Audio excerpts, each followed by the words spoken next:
యోహాను సువార్త 6వ అధ్యాయము.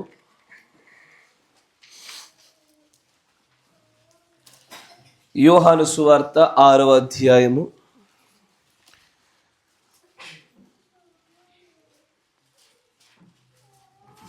26వ వచనం మొదలుకొని మనం గమనించినట్లయితే చదవబడుచుండగా జాగ్రత్తగా గమనించండి. యేసు, మీరు సూచనలను చూచుట వలన కాదు గాని రొట్టెలు భుజించి తృప్తి పొందుట వలననే నన్ను వెదుకుచున్నారని మీతో నిశ్చయముగా చెప్పుచున్నాను. క్షయమైన ఆహారం కొరకు కష్టపడుకుడి గాని నిత్య జీవము కలుగజేయు అక్షయమైన ఆహారము కొరకే కష్టపడుడి. మనుష్య కుమారుడు దానిని మీకు ఇచ్చును. ఇందుకే తండ్రి అయిన దేవుడు ఆయనకు ముద్ర వేసి ఉన్నాడని చెప్పాను.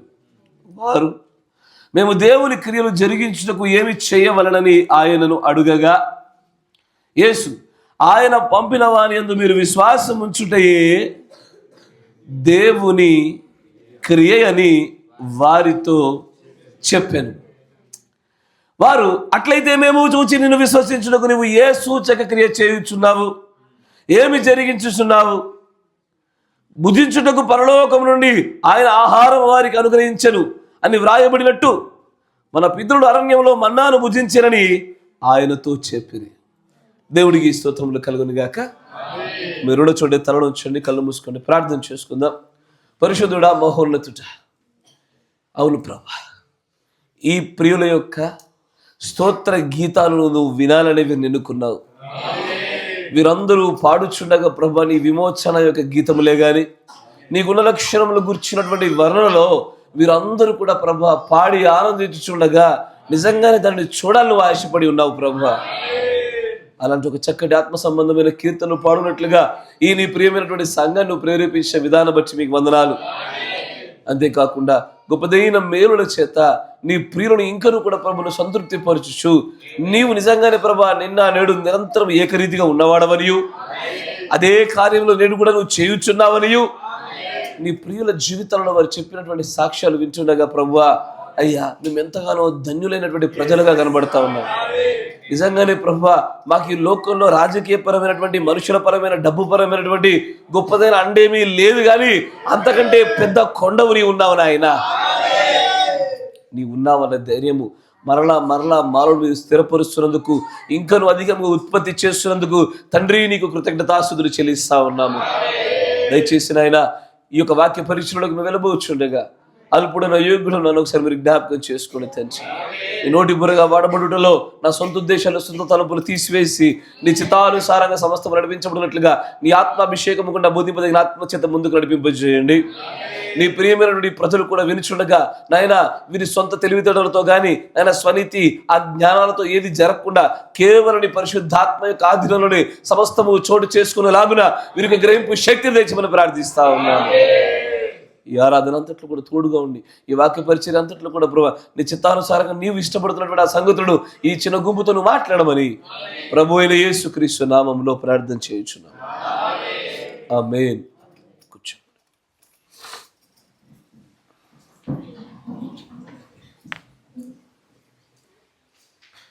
Praise the lord. దేవుడికి స్తోత్రములు కలుగును గాక. అందరూ భలే సిద్ధపడుతున్నారు. వాక్యం దగ్గరకు వచ్చేసరికి అందరూ కూడా ప్రకృతిని పలకరించే వాళ్ళు పలకరిస్తూ ఇక మళ్ళీ మొదలు పెడితే ఎప్పుడు ముగిస్తాడో అన్నట్టుగా చేస్తున్నారు. అయినా సరే మీ సిద్ధపాటు మంచిది, ఎందుకంటే వాక్యం కొరకు మీరు ఆసక్తి కలిగి ఉండడం చాలా మంచి విషయం. దేవుడు నిజంగానే దానిని బట్టి నిజంగానే ఆనందపడుతూ ఉంటాడు. ఎందుకంటే దేవుడు ఈ కాల గడియ వర్తమానికి కూడా ఒక ఖచ్చితమైనటువంటి సూచనలు చెప్తూ ఉంటాడు. ఏమని? ఏదైనా ఒక పురోగతి చెందుతున్నప్పుడు, అది పాడైపోతున్నప్పుడు కానీ మంచిగా ఉన్నప్పుడు కానీ ఒక ప్రత్యేకమైనటువంటి ఒక గంధమును, సుగంధము లేదా దుర్గంధాన్ని వెదజల్లుతూ ఉంటుంది. ఒక వస్తువు పాడైపోతూ ఉండగా దీన్ని బట్టి చెప్పొచ్చు, వాసన చూసి చెప్పొచ్చుగా ఈసారిలో. అలాగే ఒక మంచి రుచికరమైన ఆరోగ్యకరమైన ఒక పదార్థం ఉందనుకో, అది కూడా వాసనతోనే చెప్పొచ్చు. క్రీస్తు పరిమళ శ్వాసన వెదజల్లబడుటలో దేవుడు ప్రవర్తించారు. ఒక వ్యక్తి క్రీస్తునందు అనుభవాలలో కానీ ధ్యానంలో కానీ ఆయనకు ఉండే వ్యక్తిగత సంబంధంలో ఎదుగుతున్నాడు అని చెప్పడానికి 3 ప్రత్యేకమైన సూచనలు చెప్తా ఉంటాడు. ఏంటి ఆ సూచన? ఆ వ్యక్తి ఎల్లవేళగా ఏం చేస్తాడు? దేవుని సంతోషపెట్టాలని చూస్తాడు. 2, దేవుడి ఆత్మలు అధికమైనటువంటి పాలు పొందుకోవాలని చూస్తాడు. 3, ఇంకా ఇంకా ఇంకా ఈ మూడోదే మర్చిపోతాను, నాకు తెలుసు. మూడోది ఏంటది? దేవుడి వాక్యమునందు ఇంకా ఇంకా ఇంకా పొందుకోవాలని తృష్ణను కలిగి ఉంచాడు. ఆత్మలో పాలు, వాక్య ప్రత్యక్షతలో పాలు, మరియు దేవుణ్ణి సంతోషపెట్టినటువంటిది. ఈ మూడు ఒక విశ్వాసి ఎదుగుతున్నాడు, ఆరోగ్యకంగా వెచ్చదైన పరిస్థితుల్లో ఉన్నాడు అని చెప్పడానికి వారి యొద్ద నుంచి బయటకు వచ్చేటువంటి క్రీస్తు సుగంధ పరిమళ వాసన చెప్పవచ్చు.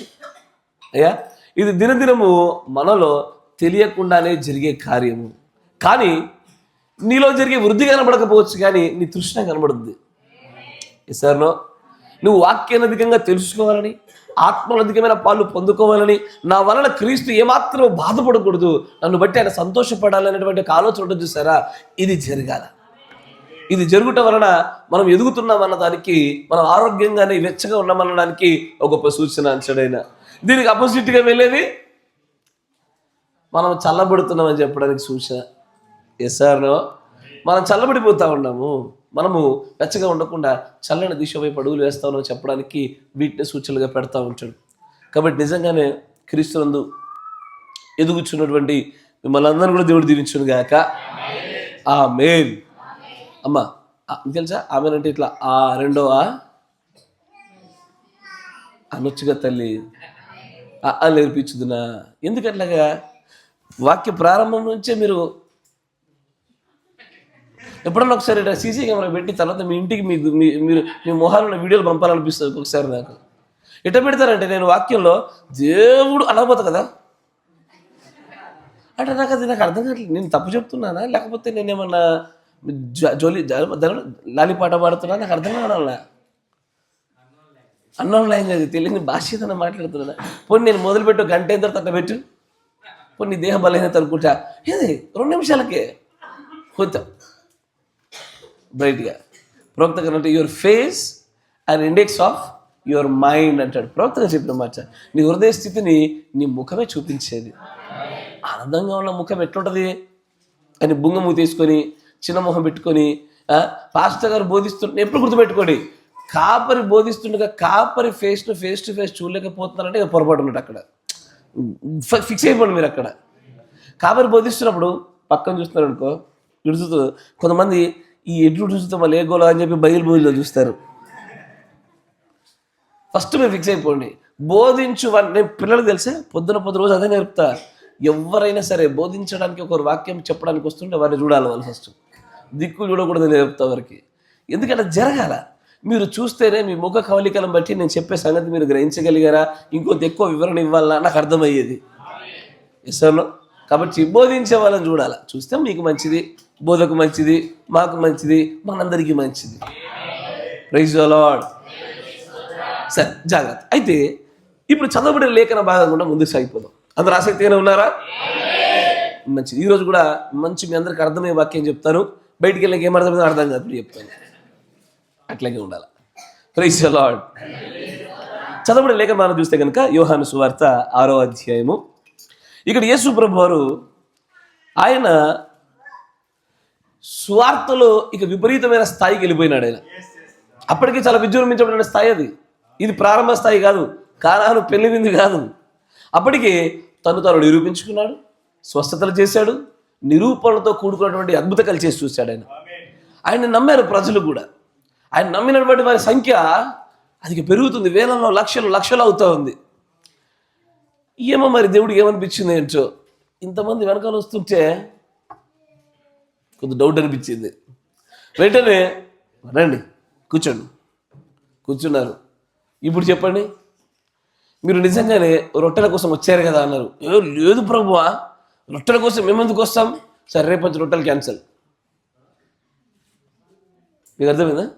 రేపంచి రొట్టెలు క్యాన్సల్ అనగానే రొట్టెలు క్యాన్సల్ అని చెప్పగానే చాలామంది ఎగిరిపోయారు. దాని గురించి యేసు ప్రభువు అంటారు, మీరు క్షయమయ్యే ఆహారం గురించి ఎందుకు ఇంతగానో కష్టపడుతున్నారు? అది క్షయమైపోయేదేగా.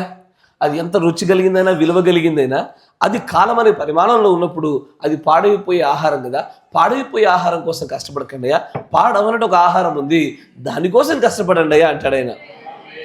ఈ మాటలు అనగానే అక్కడున్న ప్రజలు చెప్తున్న సంభాషణ చూడండి, మంచిగా మెచ్చండి. అప్పుడు 28వ వచనం చూస్తే వారు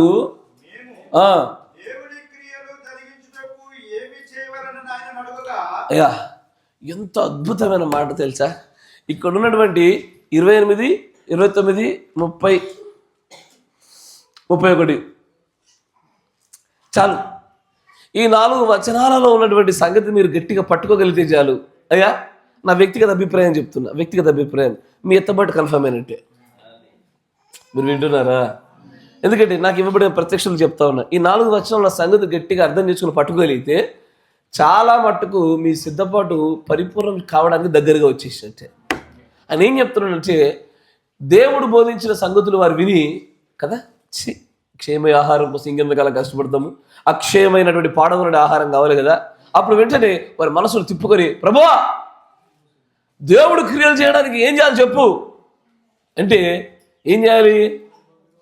ఒకటి కూరగాయలు తీసుకురావాలి, మరొకరు గ్యాస్ తీసుకురావాలి, సరే ఒకరు క్లీన్ చేయాలి, ఒకరు వంటలు చేయాలి, ఇంకా ఒకరు పదార్థాలు, ఒకరు డబ్బులు, ఇవి దేవల్ల ఇట్లాంటిది లిస్ట్ చెప్తే బాగుండు. కానీ దేవుడు లిస్ట్ చెప్పలే. మేము దేవుడి క్రియలు మా ఎందుకు కనపరచబడాలంటే ఏం చేయమంటావు? దేవుడి క్రియలు ఇప్పుడు నేను అడుగుతానయ్యా, మీరు ఒక క్రియ చేయాలంటే ఏం కావాలి మీకు? నేను చెప్పే ఒక క్రియ మీరు చేయాలా? మీరు నా తరపున క్రియ చేయాలంటే ఏం కావాలి మీకు? ఆ క్రియకు సంబంధించి ఇన్స్ట్రక్షన్స్ కావాలా, ఆ క్రియకు సంబంధించి సూచనలు కావాలా, ఆజ్ఞ కావాలా? సార్ ఆ పని ఏంటో ఆజ్ఞ కావాలి, ఎలా చేయాలో వివరాలు కావాలి, ఎంత లోపల చేయాలి, ఎలా చేయాలి, వివరాలు కావాలి. ఇదే రీతిలో ఇక్కడున్న వ్యక్తులు వచ్చి అడుగుతారు, ప్రభువా దేవుడి క్రియ చేయాలి ఆశపడుతున్నాము, మరి చేయడానికి మమ్మల్ని ఏం చేయమంటావు అంటే ఆయన చెప్పే సమాధానం చూడండి.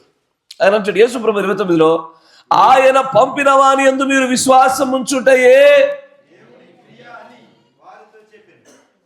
అయ్యా మంచిగా గమనించండి, మనము అతిపెద్ద కాంట్రవర్సీ క్రైస్తవ్యంలో సంఘ కాలంలో ఏంటది? ఒకరి అచ్చంగా విశ్వాసం మీద ఉన్నవారు వారు మార్టిన్ లూథర్ లాంటి వాళ్ళు, లేదు క్రియలు కావాలని చెప్పి జాన్ వెస్లీ లాంటి వాళ్ళు ఉన్నారు. మీరు వింటున్నారా? వారు క్రియలు, మెథడ్స్, పనులు ఇవి కావాలంటున్నారు.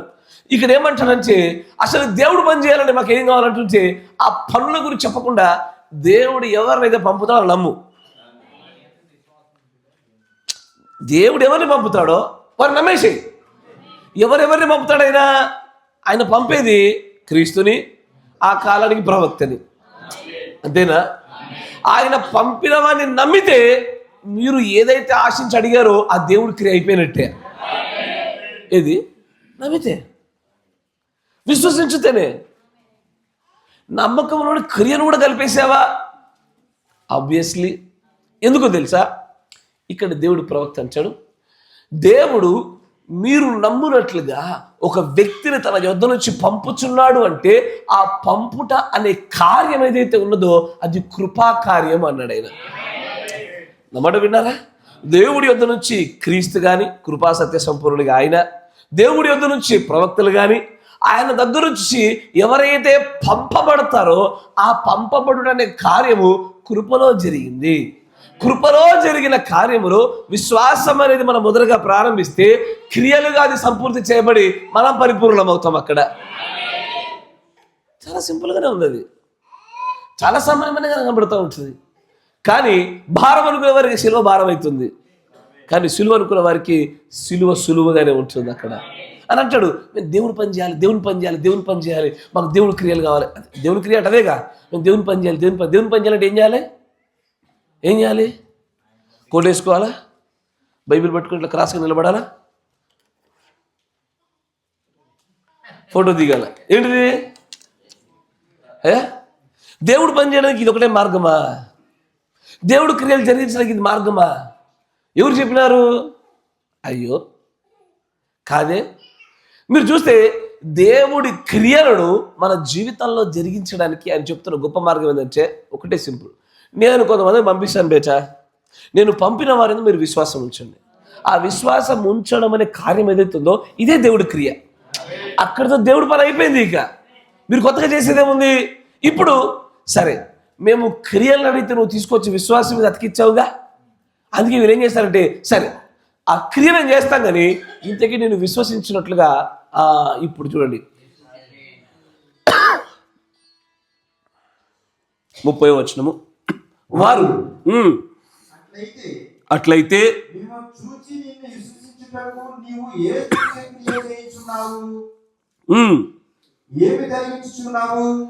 ఆహా భుజించుటకు పరలోకం నుండి ఆయన ఆహారం వారికి అనుగ్రహించెను అని రాయబడినట్టు మన పితరులు అరణ్యంలో మన్నాను భుజించిరని ఆయనతో చెప్పారు. మంచి గమనించండి అయ్యా, మళ్ళీ చెప్తున్నా.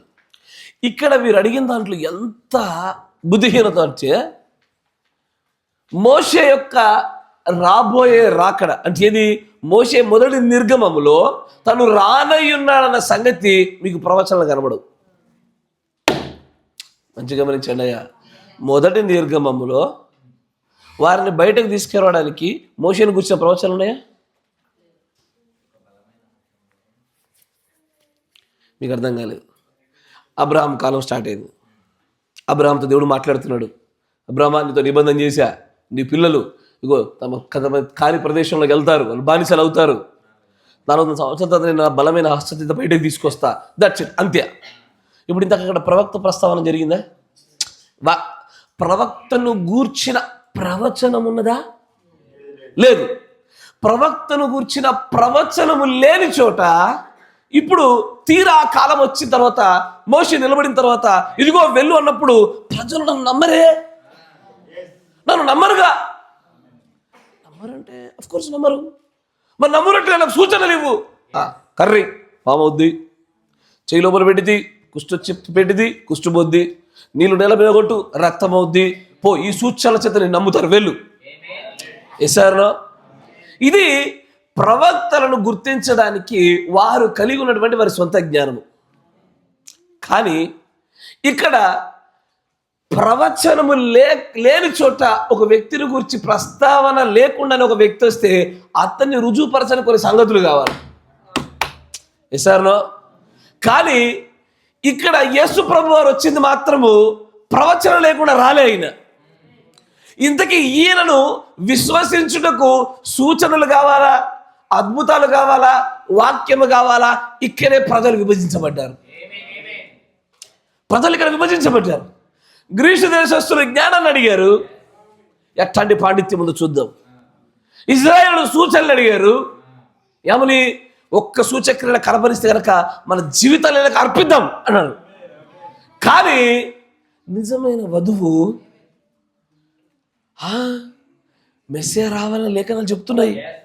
ఈ మాటలది ఎవరు? సామరియా స్త్రీ. ఎవరు నాయన? చదువు సందేహం లేని ఒక సహోదరి, పెద్దగా పాండిత్యం లేని సహోదరి ఏమో సూచక్రియలు అడుగుతలేదు, అద్భుతాలు అడుగుతలేదు, జ్ఞానం అడుగుతలేదు. వచ్చినవాడు లేఖనాలు గుండా వచ్చాడని రుజువు పడుతుంది. మరికొంతమంది ఏమో లేదు, మాకు జ్ఞానం చూపిస్తే నేను నమ్ముతామని ఒకరు, నువ్వు సూచనలు చూపిస్తే అద్భుతాలు చూపిస్తే నమ్ముతామని మరొకరు.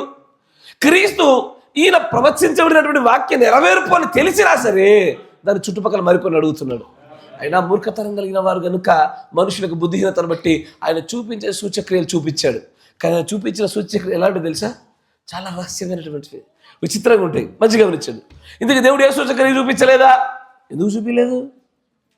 చాలా సూచక్రియలు చూపించాడు. కానీ ఎవరెవరు చూపించాడు? ఎవడెవడికి ఏ సూచక్రియ అవసరం వాడికి అదే చూపించాడు. వింటున్నారా? మంచిగా గమనించండి. యేసుప్రభు దగ్గర వచ్చి నీ బోధ విని విని విని మాకు అసలు ఎటు తోచట్లేదు, ఎటు ఏం అర్థం కావట్లేదు, ఇంకొక సూచక్రియ కనపరచంటే దుష్టతరం వారలారా, యోనాను కూర్చో సూచన, మీకు సూచన, ఇంకో సూచన లేదు పో అన్నాడు. అడిగినోడికేమో సూచన ఇయ్యాడు, అడగకుండా రండి దా బెటరా అని ముగ్గురు తీసుకెళ్ళి ఇవ్వరు చూడు అని మెల్లగా మేఘంలోకి వెళ్ళిపోయి చూడని అంటాడు ఆయన. వీళ్ళేమో అమ్మో ఇది మోషే ఏలియాలు అయిపోయింది, ఇదిగా ఇక్కడ గుడాలు కట్టేద్దాం అంటాడు. వీళ్ళు అడిగారా? అడగలే. అడిగిన చోటనేమో ఇయ్యడు, అడిగిన చోటనేమో ఉత్పత్తి చేసి మరి వారిని బలపరుస్తున్నాడు ఆయన. ఎసార్నో ప్రవచన నెరవేర్పును దానితో పాటు సూచక్రియలు అద్భుతంగా చేశాడు ఆయన. ఇది క్రీస్తు దగ్గర జరిగింది. ఈ కాలగిరి వర్తమానికి ఏం జరిగింది తెలుసా? ఇటు లేఖన నెరవేర్పు ప్రవచనముగా మలకి 4:5లో, ప్రకటన 17లో, మరియు అగ్నిస్తంభ నెరవేర్పు, మరియు చెప్పబడిన ప్రవచనాల యొక్క సంగతుల నెరవేర్పు, మేఘస్తంభ నెరవేర్పు అంత ఇంత కాదు, రేపటి దినాన్న మాకు ప్రవక్త తెలియదని ఒక అవకాశం లేకుండా అనడానికి వీలు లేకుండా దేవుడు అన్ని చూపించాడు. లేఖనాలు, అద్భుతాలు, సూచక్రియలు, మహిమకార్యాలు అన్ని చేసేసాడు ఆయన. ఎంతలా నువ్వు ఆయనను పట్టుకోవడానికి, ఆయన దగ్గర నుంచి పంపబడిన వాళ్ళని పట్టుకోవడానికి ఎన్ని మార్గాలు అప్పచెప్పాలి అన్నీ ఇచ్చేసాడు. ఇస్తారునో మొన్న ఈ మధ్యలో టోకెన్ ఒక వర్తమానంలో ఒక మాట చెప్పాడు, ప్రవక్త గారిని చూపించాను. ఏమని? టోకెన్ అయిన వర్తమానంలో, టోకెన్ అంటే తెలుసుగా, టోకెన్ అంటే గుర్తు. ఏ గుర్తు చేత అయితే నిన్ను లోనికి ఆహ్వానిస్తాడో, ఏ గుర్తుంటేనే నువ్వు లోనికి ప్రవేశించడానికి యోగ్యత ఉంటుందో, ఏది లేకపోతే మిగిలిన ఎంతున్నా సరే బయట గెంటి వేస్తాడో, ఆ టోకెన్ ఎప్పుడు వస్తుందంట? ఒకటి మెసేజ్ని, మెసెంజర్ని, విండికేషన్ని, నాలుగోది బ్లడ్ ఆఫ్ ద జీసస్ క్రైస్ట్ని. తెలుగులో చెప్తా అంటే వర్తమానికుని కనబడుతున్నాడా? వర్తమానికుని, వర్తమానాన్ని, మరియు ఆ వర్తమానికుడు నా వర్తమానికుడే అని నిరూపించడానికి ఇచ్చిన అగ్నిస్తంభాన్ని, మరియు సిలువ రక్తాన్ని ఆశ్రయించుట ద్వారానే తదుపరి వచ్చేది టోకెన్. ఇట్లా యేసు ప్రభు దగ్గరికి వచ్చి వింత వింత వింత ప్రయత్నాలు నాకు చాలా రోజులు అనిపించేది. అయ్యా వాళ్ళు అడిగినప్పుడు ఒక్క సూచక్రియ చేసుకుంటే అయిపోయేదిగా, నమ్మేవారు, నేను వెంబడించేవారుగా.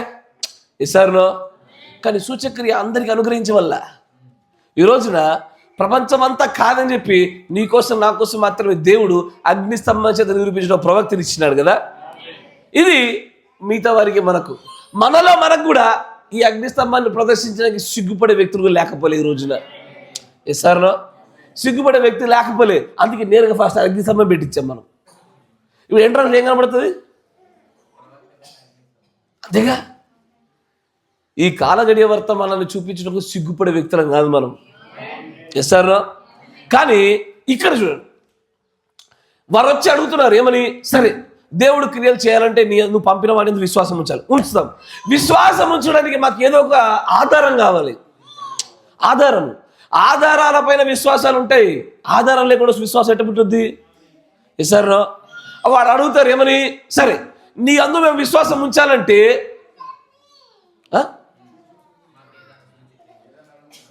ఏమడుగుతున్నారు? మా పితరులు మన్నా తిన్నారు చూసావా, అట్లేమైనా చేస్తావా? అట్లాంటిది ఏమైనా అవుతుందా ప్రతి ఇప్పుడు కూడా? ఎందుకంటే వీళ్ళు ధర్మశాస్త్ర గ్రంథాన్ని చదువుతూ ఏం చదివారు ఇంతకాలము? పితరులు మన్నా తిన్నారు.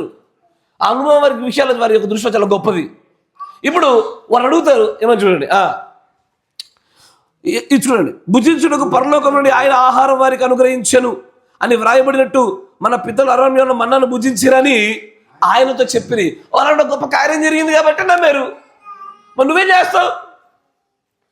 అప్పుడు దేవుడు అంచాడు, చూడు, కాబట్టి మోషే మీకు ఇయ్యలేదయ్యా, ఆమేన్. పరలోకము నుండి దిగి వచ్చి లోకమునకు జీవమునిచ్చినది దేవుడు అనుగ్రహించు ఆహారమై ఉన్నదని మీతో నిశ్చయముగా చెప్పుచున్నానని వారితో చెప్పెను. ఆమేన్. అప్పుడు కావున వారు, ప్రభువా ఈ ఆహారము ఇప్పుడు చూడండి, వాళ్ళు అమ్మయ్య మొత్తానికి యేసు ప్రభుతో బేరాసారాలు కుదురుతున్నాయి, మొత్తానికి మేము అడిగినటువంటి రుజువులు వచ్చేస్తున్నాయి, సూచనలు ఇవ్వడం దగ్గరకు వచ్చాడు. ఆయన ఇయ్యపో అనలే. ఆయన ఏమంటాడంటే, మీరు మోషేకి ఎందుకు ఘన తప్పు చెప్తారు? మోషే వల్ల కాదు వచ్చింది, పరలోకపు తండ్రి వల్ల వచ్చింది అది. కానీ ఇప్పుడు నా తండ్రి అంతకంటే మించిన గొప్ప ఆహారం ఇస్తాడు. బేరసారాలు గురించి అంటాడు. అయితే అయ్యా మాకు ఎప్పుడు ఆహారం అయ్యా, మాకు కావాలయ్యా, అలాంటి ఫుడ్ కావాలయ్యా. వాళ్ళన్నా సరే అరణ్య ప్రయాణంలో ఉన్నంతసేపు ఆహారం పొందుకున్నారు. ఒక్కసారి అరణ్య ప్రయాణం అయిపోయిన వెంటనే మన్నా ఆగిపోయింది. కానీ మాకు ఎల్లప్పుడూ అదే కావాలయ్యా అన్నప్పుడు, అవునా సరే వెయిట్ చేయండి అని చెప్తూ అగ్రిమెంట్ రాసుకుంటున్నారు. చలో రాసుకోండి అగ్రిమెంట్. ఏంటది? అందుకు యేసు వారితో ఇట్లా అన్నాడు, అమ్మా ఏం జరిగాను? పరలోకం నుంచి కొత్తిమీర గింజలు లాంటి తెలతలేదు పడుతుంటే ఈసారి అట్లాంటిది కాకుండా ఇంకా బెటర్ టేస్ట్, బెటర్ మహిమ, బెటర్ సైజులో ఉండేటువంటి ఆహారం ఇస్తాడు అనుకుంటే టపి అని మార్చేశాడు ఆయన. ఏమని? ఆ పై నుంచి కింద పడిపోయేటువంటి ఆహారం ఏదో కదా బాబు, నేనే. నువ్వు ఆహారం ఏంటయ్యా? మీకు అర్థం కాలేదు. నన్ను తినాలి, నా రక్తం తాగాలి. ఎస్ సార్ ఇది యేసుప్రభు అన్న మాట ఎట్లాంటి తెలుసా? చాలా శక్తివంతమైన మాట. కొంచెం అప్పుడు మీరు కూడా తెలియకుండా అంటారు, ఏమని ఊరికి డబ్బులు ఇవ్వని పీకు తింటే రక్తం తాగంటారు కొంతమంది. అంటారా? ఇగో నన్ను పీకు తినంటారు కొంతమంది. ఏదో నోటి మాట కలిగింది ఏమన్నా తెలియక మాట్లాడతారు. కానీ యేసుప్రభు చెప్తున్న మాట్లాడదు తెలుసా? ఆయన అంటాడు, మీరు అడుగుతున్నటువంటి ఆ ప్రత్యేకమైన జీవాహారాన్ని నేనే. ఇక్కడ ఏం జరిగిందో తెలుసా? ఇక్కడ వారు ఆశించింది ఒకటి, ఇవ్వబడింది ఒకటి. వారి దృష్టిలో దేవుడి యొద్ద నుంచి వచ్చేటువంటి సూచక క్రియ ఏమై ఉంటుందని వారు కనిపెట్టి ఉండిన వారి జ్ఞానాల ఆధారముగా అది వేరేలాగా ఉంది, ప్రభు అనుగ్రహించింది మరోలాగా ఉంది. ఇక్కడ వీరు ఆశించుట లేఖనానుసారంగా ఆశించుటలో లేకపోవటం వలన, ప్రభు చిత్తములో లోబడి ఆశించకపోవడం వలన, వారి సొంత జ్ఞానాలను బట్టి వారి యొక్క ఆశలు ఉండడం వలన మొత్తానికి మైళ్ళ దూరంలోనే క్రీస్తుని వారు కోల్పోవడం జరిగింది. అప్పుడు వారు అంటారు, అమ్మో ఈయన ఇంత కఠినమైన మాట ఎలాగ పలుకుతున్నాడు? అసలు ఒకడు తన మనుష్యుణ్ణి తనను తాను ఎలా తిననివ్వగలడు? ఒకడు తన రక్తం ఎలాగూ తాగనివ్వగలడు? నా మాట వింటున్నారా? అయ్యా, ఇంతకీ ఇప్పుడు మీరు యేసుప్రభు శరీరాన్ని తింటున్నారా? అమ్మా, రక్తం తాగుతుర్రా? రక్తం తాగుతున్నారుగా. మాంసం తింటున్నారా? రక్తం కూడా తాగుతుర్రు. అయితే మీరంతా నరమాంస భక్షకులే, క్రీస్తు భక్షకులు మీరు. ఇప్పుడు ఏం జరిగింది అంటే, తెలుసు కదా, ఇది క్రీస్తు యొక్క 3వ పరిచర్య ప్రారంభం. ఇది తెలుసా? క్రీస్తులో 3వ విడుపు పరిచర్య ప్రారంభం యొక్క అసలైన పాయింట్ ఇదే. ఇక్కడే విశ్వాసులందరూ వెళ్ళిపోయేది, నిజమైన విశ్వాసులు మిగిలి ఉండేది. ఇక్కడే వాక్యం యొక్క నిజమైనటువంటి అనువాద క్రియల వైపు తీసుకెళ్లబడుతున్న అసలైన కార్యక్రమం అక్కడే. మొదటి విడుపులో అనువాదాల దగ్గర చాలా మంది వచ్చినారు, 2వ విడుపు అనువాదాల దగ్గర చాలా మంది వచ్చినారు. ఇక వెంబడించే ప్రజల సంఖ్య కోకొల్లలుగా పెట్టబడుతున్న చోట నిజమైన 3వ విడుపు వాక్య అనువాదాలు పెట్టగానే ఈ జనాలు ఎగిరిపోయారు. ఇక ఉండరు, విభేదాలు, దేవుడితో పాటు ఏకీభవించలేరు. పంపిన వారి అంత నమ్మకం కలగడంలే. దేవుడి క్రియ అంటే ఏంటిది? పంపిన వారి నమ్మకం ముస్తే చాలు, అదే దేవుడి క్రియ అయిపోయింది. అది నేను దేవుడి క్రియగానే తీసుకెళ్ళిపోతా ఉంటుంది. సార్లో కానీ నా పంపిన వాని అందు విశ్వాసం ఉంచడం అనే క్రియ కంటే మునిపే అసలు ఆ విశ్వాసం దేనిపైన ఉంచాలా? ఇలాంటి మాటలపైన. ఎలాంటి మాటలపైన? నా రక్తము తాగి నా శరీరాన్ని తీరమంటున్నాడు, ఈ మాట పైన విశ్వాసం ఉంచాలా? ఈ మాట పైన విశ్వాసం ఉంచి క్రియగా మలచబడుద్దా? మీరు విశ్వాసం ఉంచారు కాబట్టి అటు భౌతిక రూపంలోనూ ఆత్మీయ రూపంలో నిజంగానే మనం సేవించుతున్న ప్రజలుగా ఉన్నాం. ఈ రోజున విశ్వాసం ఉంచడం సాధ్యం జరిగింది మనకి. దేనిని బట్టి? అక్కడ క్రీస్తు పలికిన ఆ మాటల యొక్క నిజమైన అనువాదం ఏమిటో గ్రహింపు పొందిన ప్రజలకును గ్రహింపు పొందని ప్రజలకు ఇంత ఎడమ ఏర్పడింది. అక్కడ ఆయన పలికిన మాటల యొక్క అర్థము చాలా మంది గ్రహించలేకపోయినారు. అంతెందుకు, చివరికి ఒక పెద్ద రూమర్ ఏంటో తెలుసా? యేసుక్రీస్తుని వెంబడించిన శిష్యులు శిలువ మీదకి వెళ్ళి ఆయనను సమాధిలో పెట్టగానే ఈ నరమాంస భక్షకులు క్రీస్తు ఒకప్పుడు తినమని చెప్పాడు కాబట్టి ఆ సమాధి తొలచి వీళ్ళే లోపలికి వెళ్ళి శరీరాన్ని తీసుకొని ఎక్కడికి వెళ్ళిపోయి తినేసే తాగేశారు అనే ఒక రూమర్ కూడా లేపారు మొదటి సంఘకాలంలో. నిజంగానే చాలా చాలా చరిత్ర గ్రంథాలు రాయబడింది అంటాడు ప్రవక్త గారు. ఎందుకని? నేటికి ప్రజల యొక్క ఆలోచన ఎందుకు అలాగున్నది? సమాధి ఖాళీ ఉంది. ఈ రోజున క్రైస్తవులు చెప్పమంటే ఈ భూమి మీద ఖాళీ ఉన్న ఏకైక సమాధి ఎవరికో తెలుసా? యేసుక్రీస్తు అంటాడు. ఇప్పుడు ఈ తప్పుడు అనువాదం కూడా వస్తాడు, వచ్చి ఏమంటాడు? అయ్యా, శిష్యుల దొంగతనం చేసినట్టుగా డెడ్ బాడీని అనొకడు. ఎందుకంటే ఏ మాట అయితే ప్రవచనాత్మకంగా పలకబడిందో ఆ పలకబడిన మాట యొక్క నిజమైన అనువాదములు నెరవేర్పును గురించి ప్రత్యక్షత లోపాలే విభజనలు కలిగిస్తున్నాయి. గుంపులను వేరు చేస్తూ ఉన్నాయి, సంఘాలను వేరు చేసింది, పరిచయాలను వేరు చేసింది. ఈ రోజున అదే ఏ పలకబడిన మాట ఉంటుందో ఆ పలకబడిన మాట యొక్క అనువాద ప్రత్యక్షతలో ఉన్న వ్యత్యాసాలే అందరినీ వేరు చేస్తూ తీసుకొచ్చేది. ఆమేన్. అయ్యా, ఈ రోజున నేను మీతో మాట్లాడబోతున్న అంశం కూడా అది. ఏదది? వధువు అనువాదము చేయబడిన వాక్యమే. ఈ అనువాదంలో నేను మీకు ప్రాముఖ్యమైన కొన్ని సూత్రాలు చెప్పాను. అయ్యా, అనువాదం అంటే ఇంటర్ప్రిటేషన్, అనువాదం అంటే ఏంటిది? వివరణ అంటే అమ్మా మేనిఫెస్టేషన్ ఇతరులు చెప్పేట. దీన్ని మళ్ళీ మీరు ప్రారంభం నుంచి తీసుకొస్తేటగా. అనువాదం అంటే ఏంటి అసలు? నెరవేర్పు. గర్భిషి బేట నెరవేర్పు రాసుకోండి అయ్యా. మీరు చెప్పలేకపోతున్నట్టు మీకు అర్థం కాలేదు అది. 2 దేవుడే చేయుట, అది దేవుడి వల్ల జరిగిందే ఉండాలా. ఐడెంటిఫికేషన్, గుర్తింపు.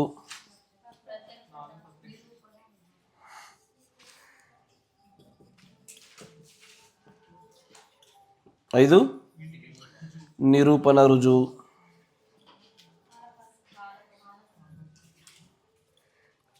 6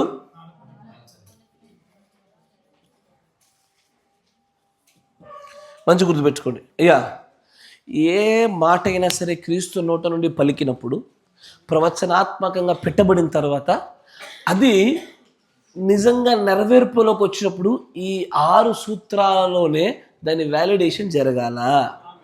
ఇప్పుడు చూడండి, దేవుడు ఆర్భాటముతోను, ప్రధాన దూత శబ్దముతోను, దేవుడి బూరతోను దిగివచ్చును. ఇది ప్రవచనమేనా? ప్రవచనమే. ఇంతకీ ఈ ఆర్భాటము, ప్రధాన దూత శబ్దము, దేవుడి కరబుడ ఎవరు చేయాలా? ఎవరు చేయాలా? ఆర్భాటం ఎవరు చేయాలా? దేవుడే చేయాలా. ఎప్పుడు చేస్తాడు? దానికి ఒక కాల పరిమితి ఉంటుంది, చేసిన దానికి రుజువు ఉంటుంది. ఎసార్లో చేయబడుచుండగా గ్రహించుటకు ప్రత్యక్షత అవసరమై ఉంటుంది. దానికి ఖచ్చితమైన గుర్తింపు ఉంటుంది. దాన్ని నెరవేర్పులోకి తీసుకొచ్చిన తర్వాతనే ఇది జరిగిందని చెప్పడానికి అవకాశం ఉంటుంది. ఎసార్లో నా మాట వింటున్నారా? గుర్తుపెట్టుకోండి, ఏ మాట అయినా, ఏ వాక్యమైనా, ఏ వచనమైనా సరే నెరవేర్పులోనికి వచ్చుచున్న దానికి ఈ సూచనలే పెట్టబడాలంటాడు ప్రవక్త గారు. దీనినే గత 4-5 భాగాల నుంచి గుంజి ఆ సూత్రాలు బయటకు తీసింది. ఏమని? మేనిఫెస్టేషన్ జరుగుట, ఐడెంటిఫికేషన్ గుర్తింపు, రెవల్యూషన్ ప్రత్యక్షత, మరియు విండికేషన్ నిరూపణ. It should be done by God, దేవుడే జరిగించాలా. కమింగ్ టు పాస్, నెరవేర్పులోనికి రావాలా. ఇది జరిగితేనే ఏదైనా ఒక సంగతి ప్రవచనాత్మకంగా చెప్పబడింది అది నిజంగానే అనువాదము చేయబడటంలో సంపూర్తి అయినట్టు. ఇప్పుడు ఇదే సూత్రం ఆధారం చేసుకొని నీవు నేను వాక్యమై ఉండేను ఒకప్పుడు, ఇప్పుడు అనువాద ప్రక్రియలో నిలబడి ఉన్నాము. ఇంతకీ మన అనువాదం నిరూపణ జరగాలంటే, మన అనువాదం సంపూర్తి కావాలంటే ఇవన్నీ కావాలి. నిర్ణీత కాల పరిమితి లేకుండా అనువాదం సంపూర్తి కాదు. ఎసార్నో అయ్యా, నిర్ణీత కాల సమయం లేకుండా అనువాదం సంపూర్తిగా జరగదు. ఎసార్నో మనం సంపూర్తి కావాలంటే కాల పరిమితి కావాలిగా. దానికి ప్రత్యక్షత కావాలా, నిరూపణ కావాలా, గుర్తింపు కావాలా, అది దేవుడే చేయాలా, అది ఖచ్చితంగా నెరవేర్పు జరిగించబడిన కార్యంగానే ఉండాలా. మీరు మంచిగా గమనించండి. నేను హైదరాబాద్లో చెప్పిన ఒక చిన్న మాట చెప్తాను. నేను అక్కడ చెప్పిన రిపీట్ చేయడానికి ఇష్టపడతా, కానీ ఒక మాట చెప్తా. అనువాదము చేయబడింది అన్నది ఎప్పుడు కూడా నెరవేర్పు జరిగించబడిన దాన్ని అనువాదంగా చూడమంటాడు దేవుడు. ఇప్పుడు చూడండి, 7వ సంఘకాలంలో ఉన్న మనము మన దగ్గరకు వచ్చి 7 సంఘకాలాలు అనే మర్మాన్ని బయట తెరిచేసరికి ఇంతకు 7 సంఘకాలాలు అయిపోయినాయా, ప్రారంభం కాబోతున్నాయా?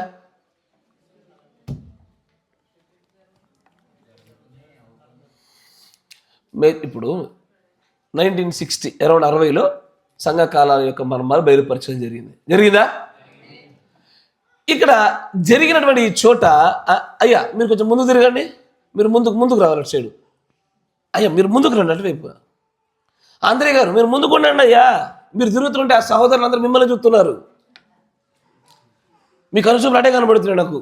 చూడండి దయచేసి, డిస్ట్రాక్ట్ అవ్వద్దు, మీరు మంచిగా వినాలా.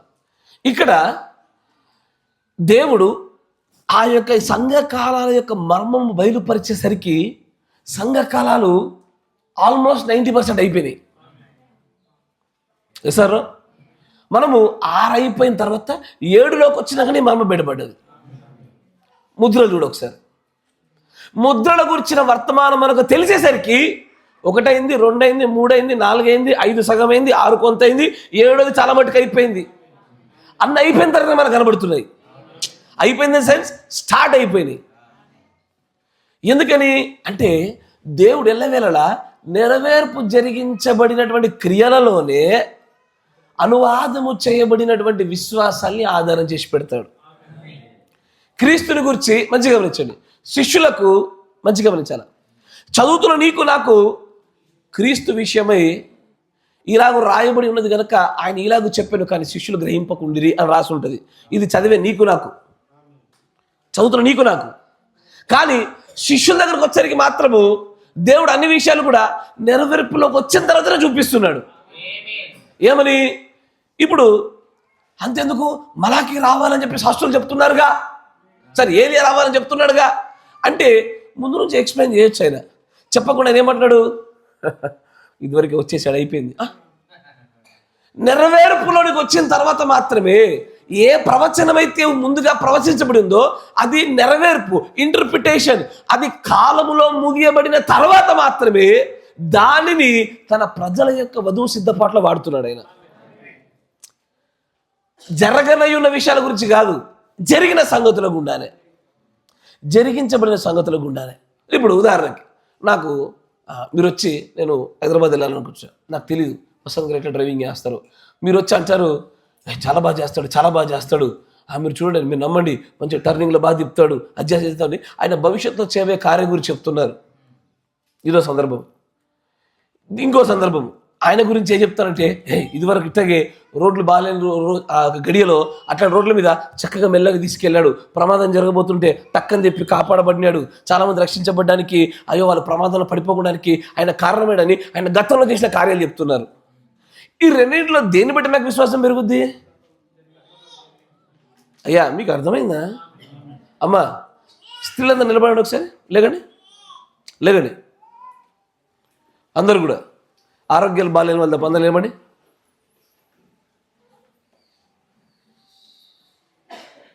నేను నిలబడ్డా, డోంట్ వెరీ, మన అందరం ఒకటి తోడు వీళ్ళే మన వేరే బ్యాచ్.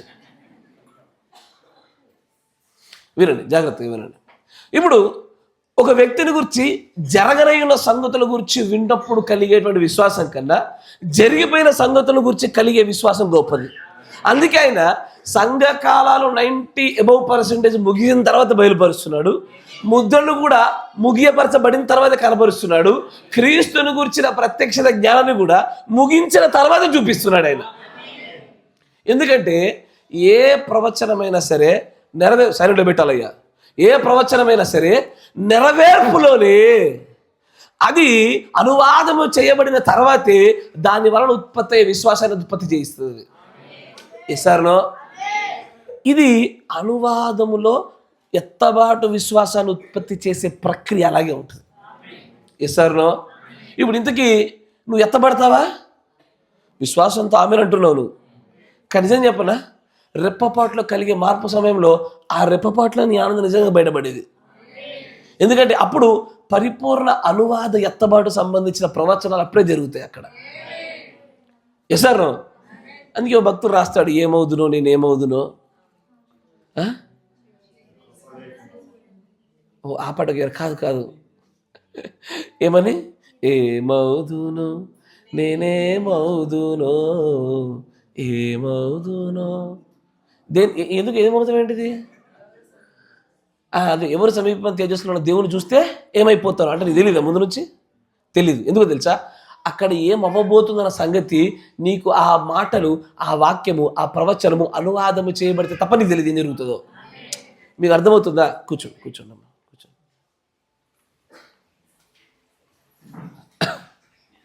అనువాదము జరిగించబడితే తప్ప ఇది జరగదు. మీరు వింటున్నారా? అనువాదములోనే గొప్ప శక్తి దాగుంది. ఈ అనువాదానికి ప్రత్యక్షత కావాలి, కాలపరిమితి కావాలి. ఇప్పుడు ఆయన ఏం చేశారంటే, అయ్యా నువ్వు మెస్సవేని నేను నమ్ముతా, కానీ నాకు రుజువు సూచన చూపించంటుంటే, అయ్యో మీకు ఇవ్వాల్సిన సూచనలకు కాలపరిమితి ఉండే, ఆ కాలపరిమితి యోనా కాలంలో అయిపోయింది, ఇప్పుడు లేదు. మీరు వింటున్నారా? అయ్యా నేను మీకు సూచన ఇవ్వడానికి ఒక ప్రత్యేకమైన కాలపరిమితి ఉండే, మీకు ఇవ్వడానికి ఉండే, కానీ అది యోనా కాలంలోనే అది ముగిసిపోయింది కనుక ఇప్పుడు వేరే సూచనలు మీకు లేవు. అదేంటిది? అనువాదం చేయబడిన వాక్యంగా నేను చూడాలనుకుంటున్నామే. ఒకప్పుడు ప్రవచన మెస్సేగా నువ్వు ఉన్నావని ఇప్పుడు మేము నమ్మాలని, విశ్వసించాలని, దాని మూలంగా దేవుడికి ఉత్పత్తి చేయాలని ఆశపడుతున్నామే, కానీ కాలపరిమితి దాటిపోయింది. మీకు అర్థమవుతుందా? ప్రతి అనువాదానికి కాలపరిమితి ఉంటుంది. మీకు అర్థమయ్యే భాషలో ఒక్కొక్కటి టకటకట చెప్పుకున్న తర్వాత ముందుకు సాగొచ్చు. కనుక గర్భవతి అయి కుమారుని కనుడు. దానికి ఒక కాలపరిమితి ఉందా? ఖచ్చితంగా ఉంది. ఆ కాలపరిమితితో పాటు దాన్ని ఎవరు చేయాలా? ఈ నియమాలు చూసుకోండి. ఏ ప్రవచన అనువాదానికైనా సరే మీరు ఇక్కడే వెతుక్కోవాలా. అదే ప్రవక్త ఇచ్చింది. అయ్యా, ఒకటి దేవుడే చేయాలా, అది నెరవేర్పు జరిగించబడాలా, ఎస్ఆర్నో. తర్వాత గుర్తింపు ఉండాలా. ఏందా గుర్తింపు?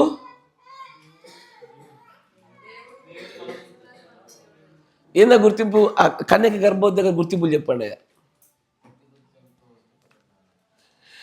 సత్రంలో స్థలం లేకపోయినందున ఆయనను ఏం చేశారు? పశువుల పాకలో పొత్తిగుడ్డలో పెట్టారు. That's one of the token. అదొక రకమైన చిహ్నము. తర్వాత దేవదూతల సందర్శన అత్యంత గొప్ప చిహ్నం. అది పరలోకం జుతో దిగొచ్చి ఈయనకు ఏమని పేరు పెడతావు? యేసు అనే పేరు పెట్టమ్మా. ఇది సూచనలు, విండికేషన్స్ జరగాల. ఏం విండికేషన్? క్రీస్తుకి విండికేషన్ చెప్పలే. నేను చెప్పేది బర్త్కి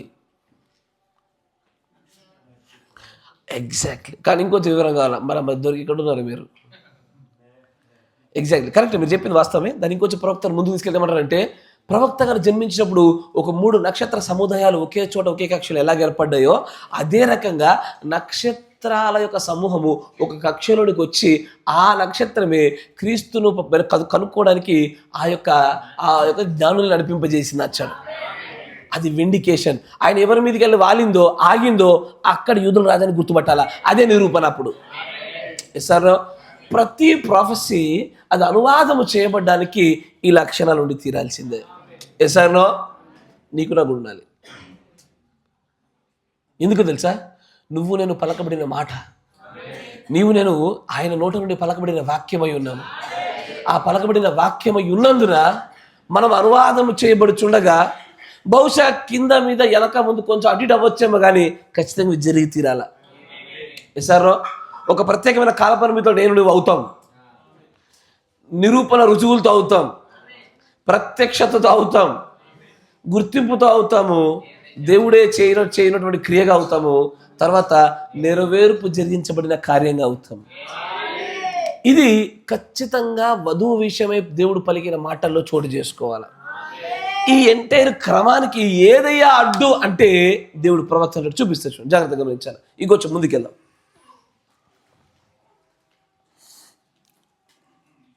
61-119.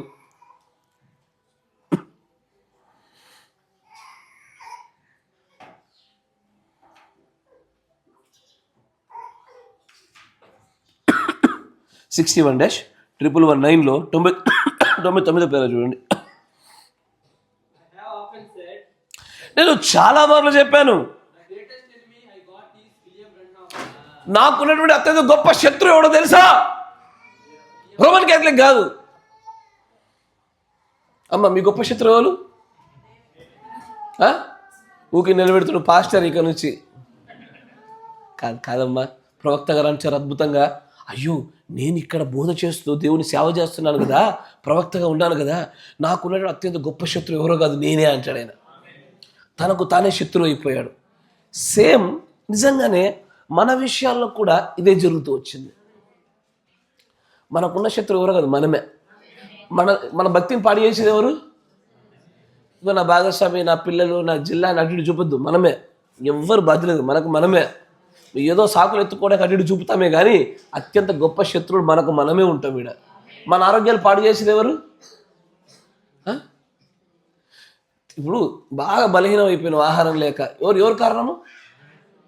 నువ్వు తినలేవు. నువ్వు తింటుండే ఎవరు చేయడం పెట్టారా? మీరు నా మాట వింటున్నారా? నీ బలహీనత కారణం నువ్వే. ఆత్మీయతలు కూడా అంతే. నీకున్నటువంటి గొప్ప శత్రువు నువ్వే అంటాడు. He is the one. ఆయనే ఎవరు? అతడు మాత్రమే దేవుడి మార్గాలలో, ఏది దేవుడే చేయించుచున్నటువంటి ఈ కార్యములలో అడ్డుగా నిలబడే వ్యక్తి వాడే. ఎవడు? తమకు తామే. మీకు మీరే, నాకు నేనే, మీకు మీకు మీకు మీకు మీరే. ఎస్ఆర్నో. మీకు అర్థమవుతుందా? ఎందుకురా తల్లి భక్తులు ఎదగలేకపోతున్నావు అంటే వాళ్ళందరూ ఇట్లా అన్నారు. వాళ్ళు కాదు, నువ్వే అడ్డు. ఎవరిని అడ్డం పెట్టబాక. నీకు నువ్వే అడ్డు, నీకు నువ్వే గుదిబండ. బ్రహ్మం గారికి బ్రహ్మమే, నాకు నేనే, నీకు నువ్వే. రేపటి దినాన్న ఈ పిచ్చి కథలకు దేవుని దగ్గర చెల్లుబాటు కావు. ఆరణ నన్ను బయట ఎదగపోయావంటే నన్ను అందరూ సంఘంలో తృణీకరించారు. ఈ కథలు మన దగ్గర చెల్తే ఆడ చెల్లవు, ఆడ పనికిరావు. మనకు మనమే శత్రువుల మీద. మీరు వింటున్నారా? తర్వాత చూడండి. అతడు మాత్రమే సోమరిగా ఉంటాడు.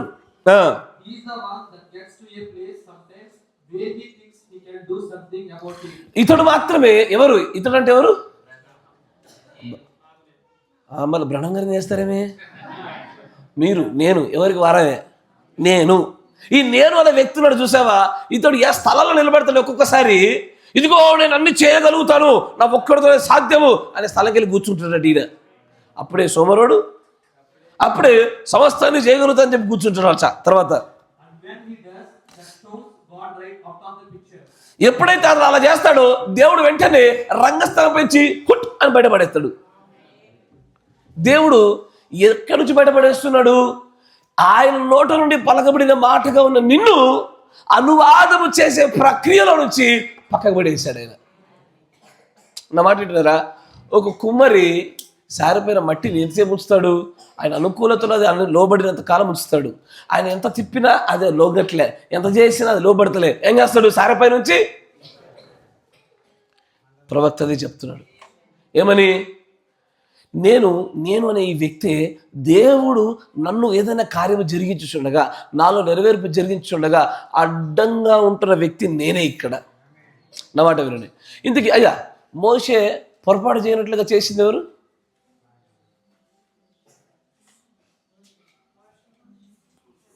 మంచి ఆలోచించాడు. మోషే పొరపాటు చేశాడా? ఆజ్ఞాపలకలు ఎత్తేసాడు, బండతో మాట్లాడంటే కొట్టాడు, పొరపాటు చేశాడుగా. కారణం ఎవరు? ఫిక్సా? ఇప్పుడు మీరు పొరపాటు చేయడం గల కారణం ఎవరు? ఇంతకుముందు ఏం చెప్పారు? ఎవరో ఒకరు వేస్తాము. మంచిగా గమనించాడు. ఇప్పుడు మోషే చేసిన పొరపాటు కనుక ప్రజల వలన మాత్రం అయ్యుంటే ప్రజలను కొట్టేవాడు అక్కడ. కానీ దేవుడు ప్రజలకు బదులుగా అత్యధికంగా మోషే అనే వాగ్దాన దేశంలో గొడవపెట్టకుండా అక్కడక్కడ ఆపేసింది. అంటే ఆయనలో తప్పు ఉంటేనేనా? ఆయనలో పొరపాటు ఉంటేనేగా? ఆయన దేవుడు ప్రవక్త అంటాడు, ప్రభువు నామాన్ని గనపరచవలసిన చోట ఇదిగో నేను మీకు నీళ్ళు ఇస్తానని తాను గనపరుచుకున్నాడు. అది తన వ్యక్తిగతమైన పొరపాటు అన్నాడు. ఏ వ్యక్తినా అంతే. నేను ఒక వ్యక్తి వల్ల నేను పాడైపోవడం ఉండదు. నేను నా హృదయ తలుపులు తెరిచేంత వరకు కూడా నువ్వు ఎన్నిసార్లు బాధినా నా హృదయంలో నీకు అవకాశం లేదుగా. నేను తెరిచి ఉంచాను కాబట్టి నువ్వు వచ్చావు. పొరపాటేది? స్వభావం దొంగే. వాడు తెరచున్నా వేసున్నా కన్ను వేయడానికి ప్రయత్నం చేస్తాడు, కానీ తెరచిన వాడిదే తప్పు. ఇస్తారో అట్లాగా ఆయన అంటాడు, ఆయన ఎప్పుడైతే ఇదిగో నేను చేయగలుగుతానని నేను అనుకుంటానో అప్పుడే దేవుడు నన్ను ఈ రంగస్థలంపై నుంచి బయటపడేస్తాడు. ఇది కాపరులకైనా సరే, విశ్వాసులకైనా సరే, ప్రవచన అనువాద నెరవేర్పుగా జరిగించబడుతున్న వధువు అనువాదములోనైనా సరే నేను వధువుగా అవుతాను అని నువ్వు అనుకుంటే కాదు, నా తండ్రి చేస్తాడు. ఎందుకంటే దేవుడే చేయాలా. నా మాట వింటున్నారా? ఎప్పుడైతే మీకంటూ ఘనత స్థలం వచ్చేస్తుందో అక్కడ తీసి వదలబడేస్తాడు ఆయన. తర్వాత అంటాడు, కానీ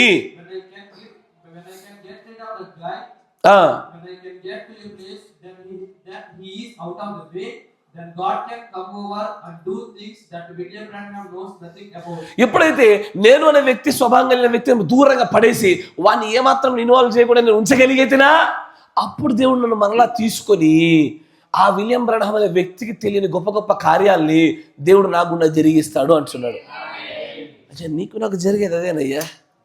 నేను అన్న స్వభావం చనిపోనంత మట్టు వరకు, నేను అన్న స్వభావం ఒక వ్యక్తిలో చచ్చిపోయిందని ఎట్లా తెలిసి చెప్పండి? అయ్యా అమ్మ కాసేపు మనం అందరం మాట్లాడుకుందాం.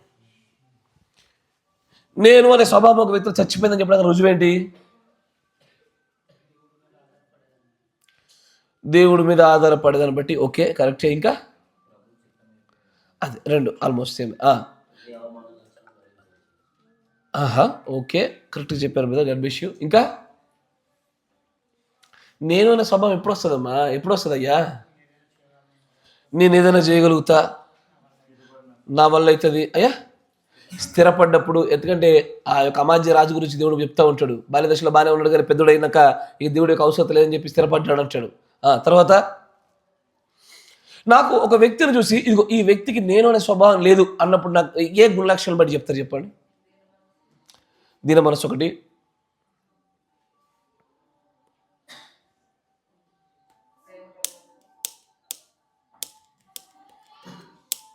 మీకు అర్థం కాలేదు. ఒక వ్యక్తిలో నేను అనే స్వభావం చనిపోయింది అని చెప్పుటకు ఆధారాలు ఏంటి?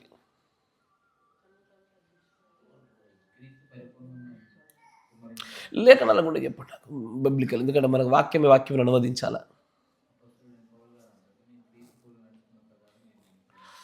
ఓకే ఓకే, అంటే కొంచెం స్పెసిఫిక్ సమాధానం కావాలి నాకు, అంటే అందరికి అర్థం కావాలి. ఇప్పుడు మీరు చెప్పింది కరెక్ట్గానే జనరల్గా ఉంది. జనరల్ అంటే ముఖ్యాంశాలు వార్తల్లో అని చెప్పినట్టు ఉంది, అది లోతైనటువంటి సమాచారాలు. నేను అనేది ఒక వ్యక్తుడు నేను అనే స్వభావం చనిపోయింది అని చెప్పడానికి కారణం చెప్పండి నాకు. సరే, ఒక మాట చెప్తా, క్రీస్తులో నేను అనే స్వభావం ఉందా? ఫిక్సా? ఆయన మన పెద్ద మాదిరి. క్రీస్తులో నేను అనే స్వభావం లేదు. దేని బట్టి చెప్పారయ్యా? ఎందుకంటే నేను నాకు నచ్చింది చేస్తలేదు, నా తండ్రి చూపింది చేస్తున్నాను. ఒకటి అంగీకరించారా? ఒకటి. తర్వాత ఆయన ఏమంటాడంటే, దేవుణ్ణి అంటే యేసు ప్రభు వారిని నేరుగా తిడుతుంటే ఆయన చెప్పిన మాటలు అంగీకరించకపోతే, ఆయనను గేలి చేస్తే ఆయన ఏమంటాడంటే, మీరు నన్ను చేర్చుకోకపోతే నన్ను పంపిన కూడా చేర్చుకోరు మీరు అన్నాడు ఆయన. ఏంటంటే దాని అర్థము అవమానమైన ఘనతైన దీనికి నేను పాత్రుని కాదు, ఇది నేరుగా డైరెక్ట్ ఫ్లైఓవర్ అటేసారని చెప్తారు చూసారా, వారి జీవితాలే నేననే స్వభావం పోయినట్టు. ఇప్పుడు నేను వచ్చి అని తిట్టేశా, తిరిగినప్పుడు ఆయన ఏమనుకోవాలా? అయ్యో సోదరా, నాకు చేసింది ప్రభువుకు చేసినట్టేగా అని ఎప్పుడైతే ఆ ఆలోచన తనలో కలుగుద్దో, అక్కడ తను నేను అనే స్వభావాన్ని అతను జయించేశాడు. నేను లేదు అక్కడ దేవుడు ఉంటున్నాడు. ఇప్పుడు అన్నాడు అనుకో, నన్ను అంటాడా, నన్నే, అది నెక్స్ట్ ఏం చేయాలా? ఇక పంచాయితీ. మీరు వింటున్నారా? పంచాయితీ, లేకపోతే దెబ్బకు దెబ్బ, మాటలు బంద్, ముఖం చిన్నబుచ్చుకోవాలా. నెక్స్ట్ ఏం చేయాలా? బేటా నువ్వు మంచిగా సింక్లో ఉన్నావురా, చర్చకొచ్చి బంద్ చేయాలా? హైదరాబాద్లో మంచిగా మాట్లాడినాడు, వెరీ గుడ్, గాడ్ బెస్ట్ అన్న. చర్చకొచ్చి బంద్ చేయాలా?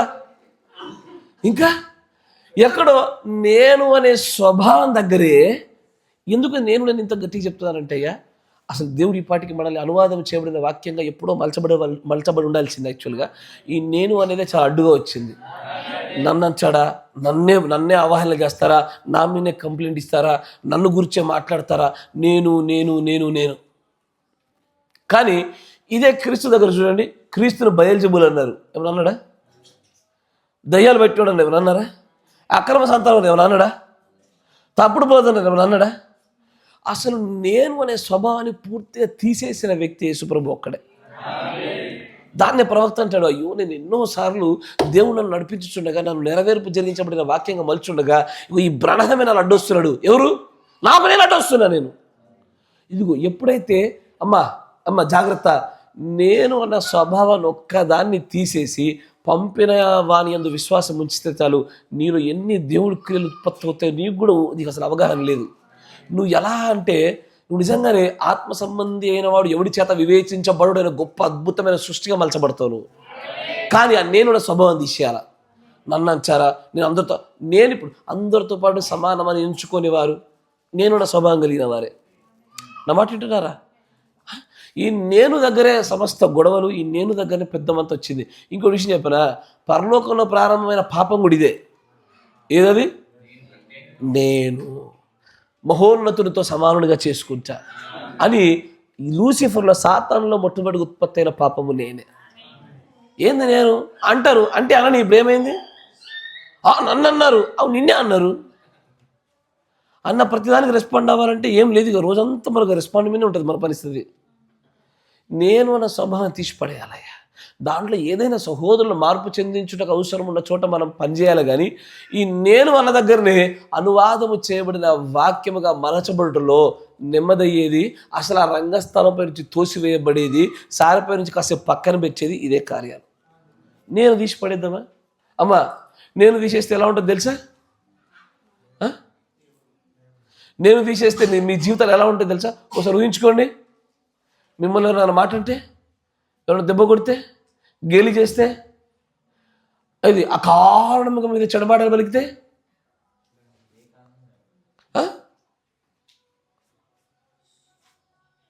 దురుపు కూడా లేవు, తీసుకొచ్చుడే ఎగిరేసి ఎగిరేసి కొట్టుడే మాది. నేను చంపాలయ్యా. ప్రవక్త దాని గురించి మాట్లాడుతూ ఇంకొంచెం ముందు చదువు ఆయన అంటాడు, that's when God can use you. అప్పుడు మాత్రమే దేవుడు నిన్ను వాడుకుంటాడు. నేను ఇంతకాలం దేవునిలో వాడబడాలి, దేవుని చేత వాడబడాలి. దేవుని చేత వాడబడ్డానికి ఉన్నటువంటి అతిపెద్ద సూత్రం ఇదే. నేను అని ఒక వ్యక్తి తను ఎప్పుడు చంపుకుంటాడో, ఆ నేను అనే వ్యక్తిని పూర్తి దూరం ఎప్పుడు పెట్టగలుగుతాడో, అప్పుడే దేవుడి చేత వాడబడడానికి అనుకూలమైన వ్యక్తిగా మలచబడతాడు. ఈ నేను తీసేసేయాలి అంతే. తర్వాత అప్పుడు మాత్రమే మీరు ఎవరైనా సరే దేవుడు వాడుకోగలుగుతాడు. నా మాట వింటున్నారా? ఒక వ్యక్తిని మీ ప్రభావం తగ్గిస్తున్నాడా, నేను అనుకోవాల్సిన అవసరం లే, వదిలేసేయండి. కానీ ఇది జరగకుండా దానికి ప్రతిస్పందన, ఎత్తుకు పై ఎత్తులు, ఈ పనికి మాలినటువంటి ప్రణాళికలన్నిటి వల్ల నేను అనే స్వభావం పెరుగుతుంది. కానీ పెద్దగా దేవుని చేత వాడబడ్డానికి ఎవరు యోగ్యమైన పాత్రగా లేరు. తర్వాత అంటాడు,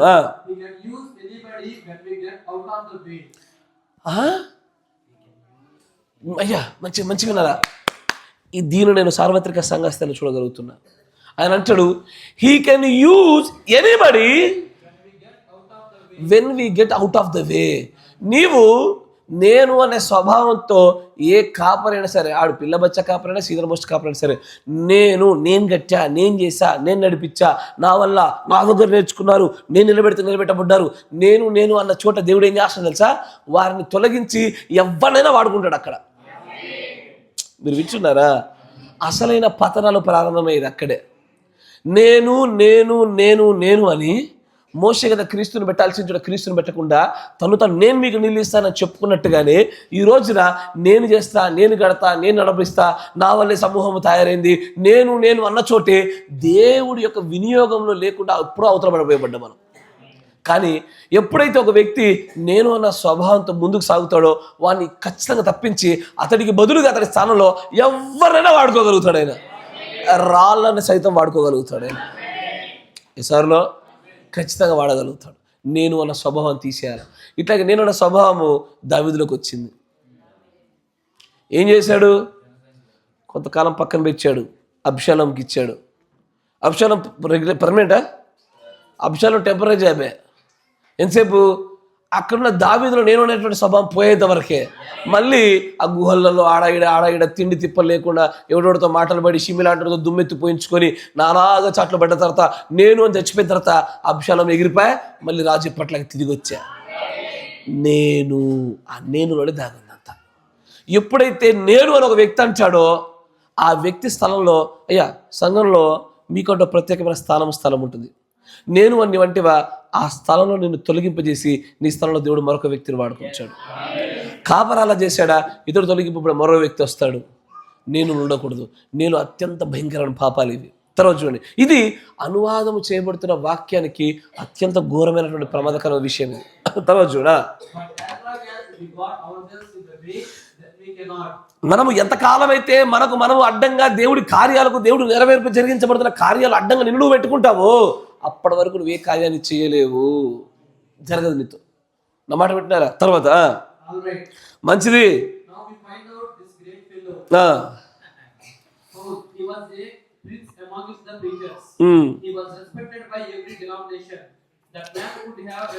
సరే మంచిగా వినండి. నేను గురించి నేను మీతో ఎక్కువసేపు సమయం మాట్లాడాలని ఆశపడుతున్నాను. మంచిగా గమనించండి. ఇక్కడ 64- ద ట్రయల్, న్యాయ విచారణ వర్తమానంలో 64-0621. అయ్యా మనం మాట్లాడే మాట ఎంత సులభంగా కనబడుతుందో చేయడం అంత ఈజీ కాదు. అది చాలా కష్టమైన విషయం. నేను అనే వ్యక్తిని తీసేస్తే దాని అర్థమైంది గర్వాలు ఎగిరిపోతాయి, భేదాభిప్రాయాలు ఉండవు. ఒక నేను వచ్చి అట్ట కాదు అని చెప్పినా కూడా నువ్వేం ఫీల్ కావు. ముఖాలు చిన్నపరుచుకోవడాలు ఉండవిడ. ఎదుటి వ్యక్తిని అగౌరవంగా మాట్లాడేది ఉండదు. ఇక్కడ అంతా కూడా ప్రేమపూర్వక వాతావరణం ఏర్పడుతుంది. నేను అన్న ఒక వ్యక్తిని బయటకు గెంటేస్తే మిమ్మల్ని అందరినీ గెంటేయాలా? ఎవరిని? మీలో ఉన్న నేనుని గెంటేయాలా? అంతేనా? మీలో ఉన్న నేను అనే వ్యక్తులను చూసారా, వాడిని తన్ని బయట పంపించేయాలా? అప్పుడు నిజమైన దేవుడి యొక్క బీజంగా పరిశుద్ధి నిలబడతారు. అక్కడ తర్వాత ఆయన అంటాడు దానిలో 169 పేర చూడండి, 64-0621, దానిలో 169 పేర. నా ఇప్పుడు ఇది ఏమై ఉన్నది? ఇది ఒక వరము. అయ్యా మంచిగా వినాలి, ఇది ఒక వరము. ఏం వరం అది? ఇది ఒక ఖడ్గము వలె అది వెళ్ళి, తెలుసా బాక్సింగ్, కనుక ప్రవక్త గారికి బాక్సింగ్ మీద కొంత అవగాహన ఉంటుంది. దాంట్లో ఇలా గుద్ది ఇలా జాబిచ్చి ఇలా తోసేసేదాడు. ఒక ప్రత్యేకమైనటువంటి శైలిలో ఇదిగో దీంతో యుద్ధము చేయనటువంటి ఒక గొప్ప వరం ఇది అని చెప్తూ ఆయన అంటాడు,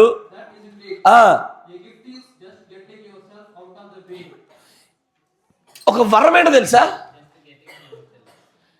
దేవుడిచ్చే ఈ గొప్ప వరం ఏంటంటే, అయ్యా అమ్మా, నిన్ను దేవుడు మరచుచున్నటువంటి అనువాదములో అడ్డుగా నిన్ను నువ్వు లేకుండా పక్కకు తొలగించుట అనేటువంటిది ఒక గొప్ప వరము అంటున్నాడు ఆయన. అందరికీ సాధ్యం కాదే ఇది, అందరికీ సాధ్యం కాదు. నా మాట వింటున్నారా? అందరూ పాటలు బాగా పాడతారు, ఏమని? నీ చేతితో నన్ను పట్టుకో, తర్వాత ఇంకోటి, నీ చేతిలో రొట్టెను నేనయ్యా దంచితే దంగవేంటయ్యా. ఎసార్లు సరే రొట్టె అన్నావు చేద్దామని చెప్పి దంచుతావు దంగపోయావే, నువ్వు దంచడానికి ఒప్పుకోవే, మళ్ళీ నీ చేతిలో రొట్టెను నేనయ్యా. సమస్యలదే. అయితే ఇక్కడ జరుగుతున్న ఈ కార్యాన్ని ప్రవక్త ద్వారా ఏమంటాడు? ఇట్స్ ఎ గిఫ్ట్, ఇది ఒక వరం. ఈ వరం ఈరోజు నువ్వు నేను కోరుకోవాలి. యాక్చువల్గా అయ్యా నాకు ఈ వరం కావాలి, ఈ వరం కూడా ఇదిగో నేను అని ఏదైతే నా స్వభావం అడ్డుగా ఉంటుందో, నా సహోదరులతో మాట్లాడుతున్నప్పుడు, నా కుటుంబీకులతో ప్రవర్తిస్తున్నప్పుడు, నీ చేత అనువాదం చేయబడుతున్న వాక్యంగా నేను మలచబడుతున్నప్పుడు నాకు నేను ఎన్నో మార్లు అడ్డొచ్చానయ్యా, ఇదిగో వీడిని తొలగించేటువంటి ఆ వరం నాకు ఇవ్వు ప్రభు అని అడగాల. ప్రవక్త అంటాడు ఇట్స్ ఎ గిఫ్ట్. తర్వాత చూడండి అంటాడు, a gift is just getting yourself out of the way. దేవుడి మార్గములలో నిన్ను నువ్వు అడ్డుగా పెట్టుకోకుండా పక్కకు నెట్టుటయే గొప్ప వరము, అది గిఫ్ట్ అంటాడు, బహుమతి. కాబట్టి దాని వలన పరిశుద్ధాత్ముడు మనుష్యుని యొక్క శరీరములో నుండి పనిచేయుటకు ఇదే కారణం. దేవుడు నీకుండా నాకుండా కార్యాలు ఎందుకు జరిగించలేకపోతున్నాడు? ఎందుకు నిన్ను ఇంకా వాడుకోవడం లేదు? మనం వర్తమానంలోకి వచ్చి 2 సంవత్సరాలు ఇంకా వాడబడడం ఎందుకు జరగట్లేదంటే, నేను అన్న స్వభావంతో, సొంత ఉద్దేశాలతో, సొంత అభిప్రాయాలతో, సొంత ప్రణాళికలతో నేను ఒక వ్యక్తి నిలబెట్టినంత కాలం మనం వాడబడము. మనల్ని మన పక్కకి జరిపి, అయ్యా బ్రతికినా నువ్వే, చచ్చినా నువ్వే, కాపాడినా నువ్వే, కాపాడకపోయినా నువ్వే అనే షడ్రక మేషక అబేద్నెగోల మాదిరి మాట్లాడాలా. అన్నీ నువ్వే, ఏదైనా చెయ్యి, నీకు నచ్చింది చెయ్యి అని ఆయనకు అప్పచెప్పుకోనుటలోనే అనువాదం చేయబడు వాక్యముగా వేగవంతమైనటువంటి ప్రాసెస్ స్టార్ట్ అవుతుంది అక్కడ. నా మాట వింటున్నారా? నీవు ఇప్పుడు ఉదాహరణకు అనువాదం చెప్పిన వాక్యం అంటే చెప్పిన మంచిగా గమనించండి.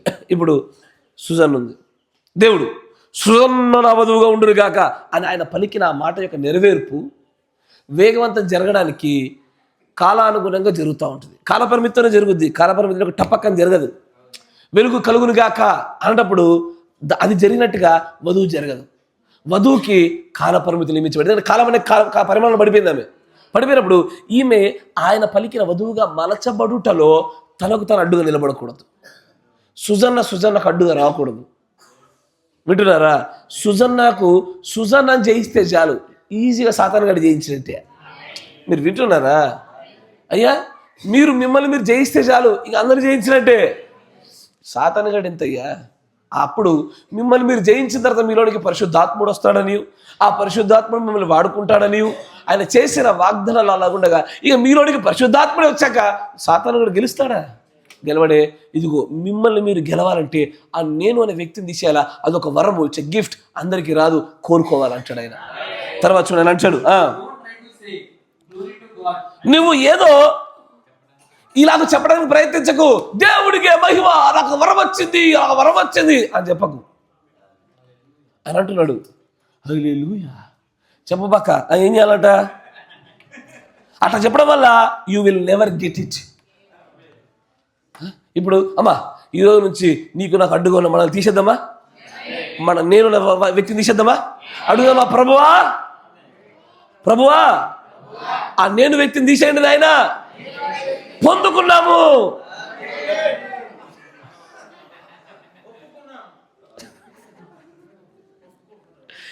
ప్రవక్త గారు అంటారు, ఇలాగ ఒప్పుకోవటం వలన రాదు ఇది అంటాడు ఆయన.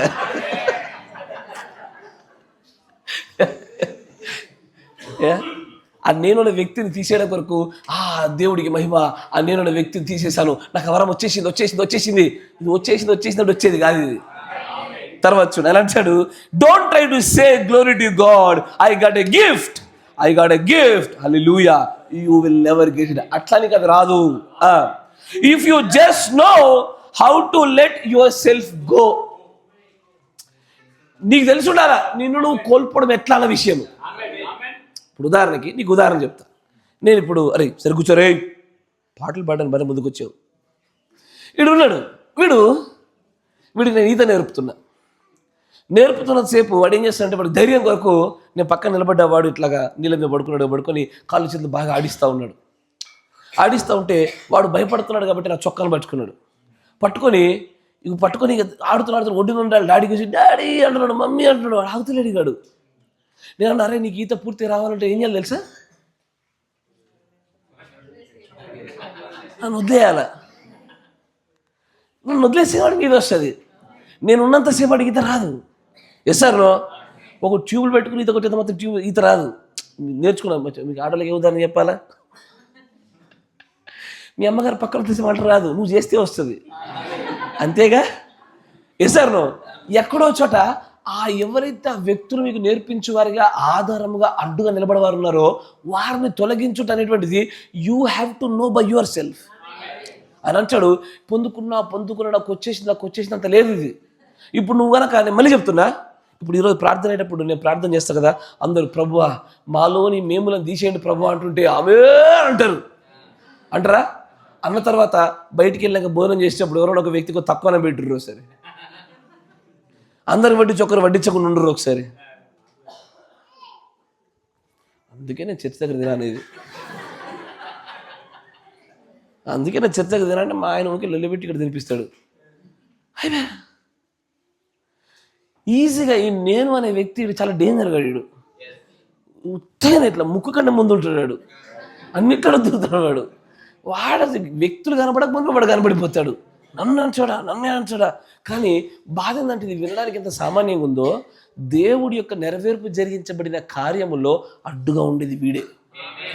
వాడు కొన్ని తొలగించాలయ్యా. సుకేష్ అనే వ్యక్తి సుకేష్ని, ఎలీషా అనే వ్యక్తి ఎలీషాని తొలగించాలా, ఆనందం తొలగించుకోవాలి. అమ్మా మిమ్మల్ని మీరు తొలగించుకొని ప్రభువే సమస్తమని ఆధారపడి వస్తే ఈ అనువాదం చేయబడిన వాక్యము చాలా సులువైన కార్యము, చాలా సింపుల్. అదిగా ఎంతో ఈజీ. ఎట్లా అంటే, మంటి తన కుమ్మరికి యజమానుడికి నీకు నచ్చిన పాత్రగా చేయను అప్పచెప్పుకుంటే ఆయన చేసుకుంటాడుగా. మనల్ని కోరుకునేది కూడా అదే. కానీ అనువాదం చేయబడినటువంటి విషయాల్లో ఏమడ్డుగా వస్తున్నాయంటే, వారి సొంత జ్ఞానాలు అడ్డుగా వచ్చి అక్కడ ఉన్నటువంటి ఆ మాటలు, యేసుప్రభు యొక్క మాటలు విన్న ప్రజలు ఇదివరకు పితరులు పరలోక మన్నాను తిన్నారు, అక్కడ జరిగిన అద్భుత కార్యాలు సూచకలు ఇలాంటివి కదా, అలాంటిది మాకు కావాలి, అంతకంటే మెరుగైంది కావాలంటున్నారు. కానీ దేవుడు నిజంగా అంతకంటే మెరుగైంది ఇచ్చాడు, కానీ అదొక మరొక రూపంలో ఇచ్చేసరికి ఆ అనువాదాన్ని పట్టుకోలేకపోయినారు వారు. ఇంతకీ ఆయన ఇచ్చిన ఆ గొప్ప అనువాదానికి వీరు పట్టుకోలేకపోవడానికి అడ్డుగా నిలబడేది ఎవరు? వారే. తమకు తామే అడ్డుగా నిలబడగలిగినారు. ఎస్ఆర్నో ఇట్లా ఎవరికి వారు అడ్డుగా నిలబడతారో వారిని తీసేయడం కొరకే దేవుడు కొన్ని పనులు చేస్తాడు. మోషేను కదా 40 ఏళ్ళు గొర్రెలు గాయించినట్టు. అమ్మా నువ్వు వింటున్నారా? మోషేను కదా 40 ఏళ్ళు గొర్రెలు గాయించినట్టు, ఎవరెవరైతే మన పౌలు గారిని కదా 3 ఏళ్ళు అరేబియా ప్రాంతానికి పంపించినట్టు, ఎస్ఆర్నో తమకు తాము అడ్డుగానే వ్యక్తులు తొలగించుకోవడానికి ఒక ప్రత్యేకమైన సమస్యల్ని, ఇరుకులు, ఇబ్బందుల్ని, కాల పరిమితులు అనుగ్రహించి నేను అనే వ్యక్తిని చంపుకునే వరకు మిమ్మల్ని వదిలేస్తాడు. ఆ నేను అనే వ్యక్తి చంపుకున్న తర్వాత then God will use you. అప్పుడు వాడతాడయ్యా. నీ గుండా సువార్తలు అవ్వచ్చు, నీ గుండా అద్భుతాలు జరిగించవచ్చు, నీ గుండా దేవుడి యొక్క రాజ్య వ్యాప్తులు ఎట్లయినా వాడుకోగలుగుతాడైనా. అవన్నీ నేను అనే వ్యక్తిని తొలగించలేకపోతున్నారు, అనువాదం చేయబడిన వాక్యం ఉండలేకపోతున్నారు. ఆ వరం ఈ రోజున మనకు కావాలా? తర్వాత చూడండి అంటాడు, ఇది ఎలా తెలుసా, ఒక గేర్ అనేటువంటిది లాగడం లాంటిది. చూడండి, గేర్ ఎట్లా లాగుతారు, ఒక గేర్ నుంచి ఇంకో గేర్కి, ఇంకో గేర్ నుంచి ఇంకో గేర్కి ఎలా మారుస్తూ పోతారో అట్లాగే ఇక్కడ change yourself into faith from unbelief. అవిశ్వాసములో నుంచి విశ్వాసం అనే గేరేయు, తర్వాత కొంచెం వెనక్కి జరిపి ఇంకో గేరేయు. నువ్వు అను, మంచిది. నేను ఎల్లవేళలా నేను ఒక స్కెప్టిక్, అంటే విమర్శ చేసేవాడిగా నేను ఎల్లప్పుడూ ఉన్నాను. కానీ ఇప్పుడు ఈరోజు మాత్రము నేను నమ్ముచున్నానని చెప్పగలగాల. నా మాట వింటున్నారా? ఇంతకాలం నేను విమర్శ చేసే వ్యక్తిగా ఉండవచ్చు, కానీ ఇప్పుడు నేను నమ్ముచున్నానని చెప్పుడే అంటున్నాడు ఆయన. తర్వాత ఇప్పుడు ఇలాగ పలికిన తర్వాత ఇప్పుడు చూడు ఏం జరగబోతుందో అంటాడు ఆయన. కేవలం చేయి ఒక్కసారి, ఏం జరుగుతుందో చూడు ఒకసారి. ఇంతవరకు విమర్శించున్నాడు మన హృదయాల్లో. ఒకసారి విమర్శకు బదులుగా నమ్ముచున్నాను ప్రభు అను. ఏందది? ఇదే యేసు ప్రభు రాకుండా ప్రజలకు చెప్పింది. దేవుడు క్రియ చేయాలంటే ఏం చేయాలి? పంపు వాడిని నమ్మండ్రా బాబు, నమ్మితే చాలు, అంతే. ప్రవక్త కూడా అదే విషయాన్ని చెప్తానంటాడు. నేను ఇప్పుడు కేవలం ఒకప్పుడు స్కెప్టిక్గా విమర్శకుడుగా నేను ఉండవచ్చేమో, కానీ ఇప్పుడు నమ్ముతున్నానని చెప్పండి. దేవుడు మన దగ్గరికి వెళ్ళి కోరుకుంటుందల్లా కూడా నీకు తెలియకుండా నీలోంచి దేవుడికి ఆయన ఉత్పత్తి చేసి చూపిస్తాడు. నమ్మితే చాలు పంపిన వాడిని. ఆ పంపిన వాడిని నమ్మకపోవడంలోనే సమస్య. తర్వాత చూడ మరో చోట చూపిస్తా. 63-117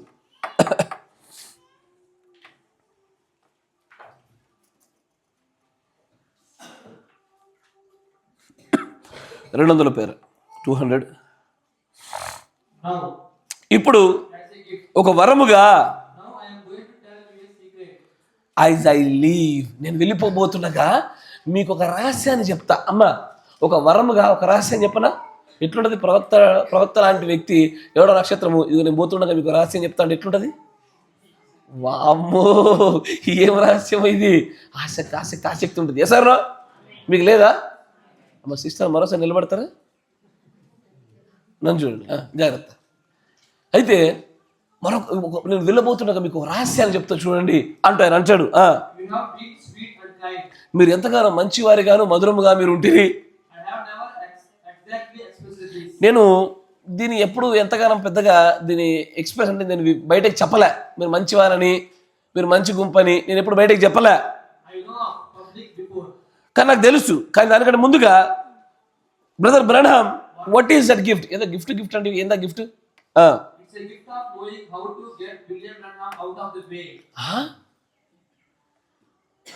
ఆయన ఏమంటాడంటే, నేను మీకు ఇవ్వాలనుకుంటే ఆ రహస్యమైన గిఫ్ట్ ఒకటి ఉంది, నేను పోయే లోపల మీకు ఇస్తాను, కావాలా అని అడిగిండు. కావాలి. ఏందది? అప్పుడు అడిగారు, బ్రహ్మా సోదరుడా, నువ్వు వెళ్ళేటప్పుడు గిఫ్ట్ ఇస్తాను. ఏందయ్యా గిఫ్ట్ అంటే? ఆ గిఫ్ట్ ఏదో కాదు, మార్గ మధ్యమంలో నుంచి బ్రహ్మ అనే వ్యక్తిని తప్పించుట అనేటువంటి తెలుసుకోవడమే గొప్ప గిఫ్ట్ అంటాడు. దాన్ని ఒక రహస్యంగానో ఒక గిఫ్ట్గా చెప్తున్నాడంటే అది నిజంగా ఎంత ప్రాముఖ్యమై ఉండాలా, ఎంత శక్తివంతమైంది ఉండాలా, అది నిజంగా వధువుకి ఏ స్థాయిలో ఉపయోగపడేదై ఉండాలా అని అంటాడు. బ్రహ్మ అనే వ్యక్తిని దేవుడి మార్గంలోంచి పక్కకు తప్పించి, అంటే నేను అనే స్వభావం గల వ్యక్తిని పక్కన పెట్టేసి ఆయన మార్గంలో నిలబడటం అనేటువంటిది ఒక గొప్ప వరము, గిఫ్ట్. ఇట్స్ ఎ సీక్రెట్ అంటున్నాడు ఆయన. ఒక సంఘశాఖ దగ్గరికి వెళ్ళి ఒక వర్తమానం చెప్పి చూడండి, మా చర్చ్ ఎట్లా చెప్పదు, మా పాస్టర్ ఎట్లా చెప్పడు, మా ఇంట్లో వాళ్ళు నమ్మరు అని చెప్పి తమ సొంత ఉద్దేశాలు పలికే ప్రయత్నం చేస్తారు. కానీ నువ్వు నేను ఎలా ఉంటామో తెలుసా? నాకు వర్తమానం కూడా ప్రవక్త గారు చెప్పాడు అనుకో, no more questions, just believe it. నేను కూడా అడ్డుగారాను అక్కడ. నాకు అది కొంత తేడా కనిపించింది, అయినా సరే పక్కకు జర్రా నువ్వు అని నన్ను నేను పక్కకి గెంటేసుకోవాలి. అదొక వరం అంటున్నాడు ఆయన. It's a secret, it's a gift. తర్వాత చూడ, కాబట్టి దేవుడు అసలు యేసుక్రీస్తు వారు ఒక పాత్రలో, ఒక శరీరంలో ఆయన నివాసము చేయాలంటే ఈ నేను అన్నగాని తీసేసేయాలి. ఇది ఒక గిఫ్ట్, ఇది ఒక రహస్యము, ఇది నిజంగా అందరికీ సాధ్యమయ్యేది కాదు. అప్పుడే వారిలో ఆయన ఉంటాడు, లేకపోతే ఉండడు అని చెప్తున్నాడు. అంతే. ఇక గుర్తుపెట్టుకోండి, నేను అనే పొగరు, నేను అనేటువంటి స్వభావము, నేను అనే గర్వము కలిగిన వ్యక్తుల్లో నాకు పరిశుద్ధాత్మ ఉందని చెప్తే నవ్వండి కాసేపు. ఇప్పుడే, ఎందుకంటే దట్స్ బిగ్గెస్ట్ జోక్. అది వర్తమానం అలాగ చెప్పట్లే. నేను అనే వ్యక్తి లేని చోట ఆ వ్యక్తులోనే పరిశుద్ధాత్మ నివాసం చేస్తాడు, కానీ నేను అని చెప్పుకునే వ్యక్తుల పరిశుద్ధాత్మ ఉండాలంటే జోకే, పనిచేయడు. తర్వాత just getting yourself out of the way. నీ దగ్గర నుంచి నీ మార్గం నుంచి నిన్ను నువ్వు పక్కన పెట్టుకున్నట్టే నేను అనే స్వభావం గల వ్యక్తిని పక్కన పెట్టుకుంటే ఆ వరమై ఉన్నది. I don't know you. నాకు తెలియదు నువ్వు ఎవరో, I don't know nothing about you. దాని గురించి కూడా నాకు ఏందో తెలీదు, కానీ అది ఆయన చేయగలుగుతాడు. He is the one. ఆయన చేయగలుగుతాడు. ఆయన ఒక్కడై ఉన్నాడు. ఎవరు చేస్తారు ఈ వరాన్ని? ఎవరు ఇవ్వాలా? అది వరం. అది వరాలు ఆశిస్తే వస్తాయా? నీ పెళ్లి జరుగుతూ ఉంది, గిఫ్ట్ కోరుకుంటే వస్తుందా? కోరుకుంటే వచ్చేది గిఫ్ట్ కాదు, కట్నం. అది ఇస్తారా? కోరుకుంటే లభించేది కట్నం అవుతుంది, కోరుకోకుండా ఇచ్చేదని గిఫ్ట్ అంటారు దాన్ని. ఇస్తారనో ఆయన అంటాడు it's gift. Who gives it? He does. ఆయన ఇస్తాడు. ఇది ఒక్కడే జరిగితే చాలయ్యా. నేను చెప్పిన ఇంతకాలం చెప్పిన ఈ వర్తమానం 4-5 భాగాలు మీకు అర్థం కాకపోయినా చాలు, ఇది ఒకటి అర్థమైతే చాలు. ఎందుకంటే నేను మీకు అనువాదం చెప్పిన వాక్యం అంటే ఏంటో చెప్పా. అది అర్థం కాకపోయినా పర్లేదు అని కొత్త మట్టుకు అనువాదం చెప్పబడిన వాక్యంగా ఉండడంలో అడ్డుగా వచ్చే విషయాలు, అనుకూలంగా నడిపించబడే విషయాలు చెప్తున్నప్పుడు ఇక్కడ కొద్దిగా మీరు ఫ్లెక్సిబిలిటీ ఉంటే చాలు, ఈ వర్తమానమే మీరు జీవించగలుగుతారు. అది ఎక్కడో వింటున్నట్టే అనిపిస్తుంది, అర్థమైనట్టు అనిపిస్తుంది, బయటకు వెళ్తే ఏం చెప్తున్నా అర్థం కాకుండా ఉంటుంది. అదంతే ముద్రల కింద జరిగే బోధ అట్లాగే ఉంటుంది. నా మాట వింటున్నారా? కానీ ఈ ఒక్క మాటకి లోబడితే చాలయ్యా. ఏమని? దేవుని క్రియలు చేయాలనుకుంటున్నా ప్రభు అంటే ఆయన అంటాడు just you have been a sceptic for years. సంవత్సరాల తరబడి నువ్వు విమర్శకురాలుగా ఉండొచ్చేమో. Now you say I believe. ఆ ఒక్క మాట, నేను నమ్ముచున్నాను ఒక మాట చెప్తే చాలు, you will become the work of God. దేవుడు వాక్యముగా, దేవుడి క్రియగా నువ్వు బయలుపరచబడతావు. యేసుప్రభువు వారికి చెప్పింది అదే. మేము దేవుని క్రియలు చేయాలనుకుంటామంటే ఏం చేయమంటున్నావు? పంపిన వాడిని నమ్మితే చాలరా బాబు. అదే దేవుడి క్రియ. ఆటోమేటిక్గా అది క్రియ ఉత్పత్తి అవుతుంది. ఆ నమ్మకమే అబ్రహాము దేవుణ్ణి నమ్మిన ఆ నమ్మకమే క్రియలుగా ఉత్పత్తి చేయించి ముందుకు తీసుకెళ్ళింది. తర్వాత చూడని అంటాడా, Now have faith and believe. కేవలం విశ్వాసమును కలిగి ఉంచి నమ్మండి. మరొక చోటు చూపిస్తా, జాగ్రత్తగా ఉంచండి. 63-1103.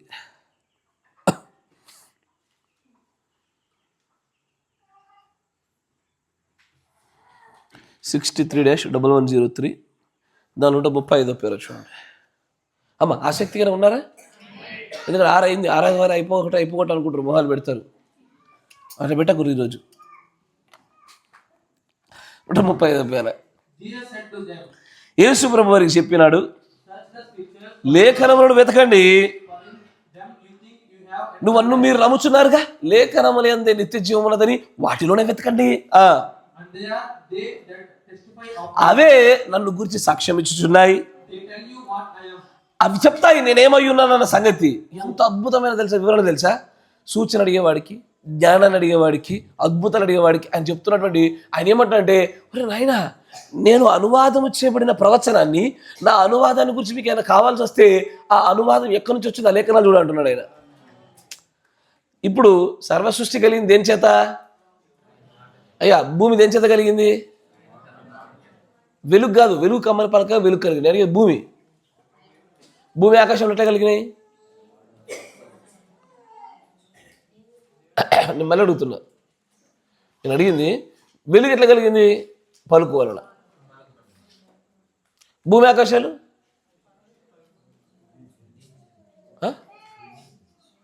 అది హౌ? చేతులతోనా, నోటి మాటతోనా?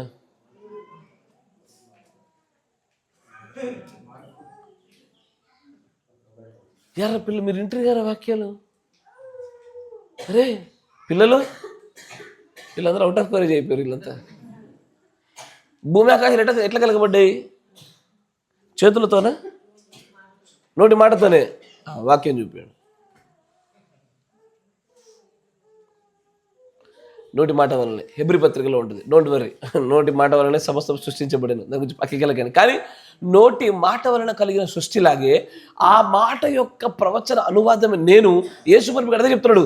ఆ లేఖనాలు చూడండి ఒకసారి, అవి నన్ను గురించి చెప్తున్నాయా లేవా? అవి వాటి అనువాదంగా నేను ఉన్నానా లేదా? అవి నిజంగా నాలో శరీరం అయ్యాయా లేదా? ఆ అనువాదాలు చూడండి, ఆయన లేఖనాలు చూపిస్తున్నాడు. ఆయన వారేమో సూచక్రియలు అద్భుతంగా అడుగుతుంటే ఆయన కాదు కాదు కాదు, అనువాదము జరగడానికి ప్రారంభము వాక్యమే. ఆ వాక్యం ఎందుకు రండి, ఆ వాక్యం నన్ను గురించి సాక్ష్యం ఇస్తున్నాయి. సర్చ్ ద స్క్రిప్చర్ అని చెప్పేది అక్కడే. తర్వాత చూడండి అంటాడా, నేను మెథడిస్ట్ అని చెప్పవలసి అక్కర్లేదు, బాప్టిస్ట్ అని చెప్పవలసి అక్కర్లేదు, ప్రెస్బిటేరియన్ ఆర్ వాట్ ఎవర్ ఏదైనా సరే నేను ఫలానా చెప్పవలసి అక్కర్లేదు. నాకు నువ్వు ఏ జీవితమే జీవిస్తున్నావో అదే దేవుడి యొక్క వాక్యము. if you are a part of that living word, నువ్వు నిజంగానే ఆ సజీవమైన వాక్యములో భాగముగా సజీవమైన వ్యక్తిగా నీవు ఉంటివా, how can you believe what you are? అప్పుడు నువ్వు ఏమై ఉన్నావో నువ్వు ఎలాగో తృణీకరించుకోగలుగుతావు. And how can the word keep from confirming what you are if you are seeing? నువ్వు నిజంగానే వాక్యమై ఉంటే కనుక ఆ నిరూపణలు అంగీకారాలు ఎలా తప్పిపోతారు మీరు? ఇప్పుడు నేను అనువాదం చేయబడిన వాక్యాన్ని నువ్వు అనువాదం చేయబడిన వాక్యం అయితే ఈ వాక్యం ఆ వాక్యం ఎట్లా నివసిస్తుంది? జత కలిసి నివసిస్తుంది.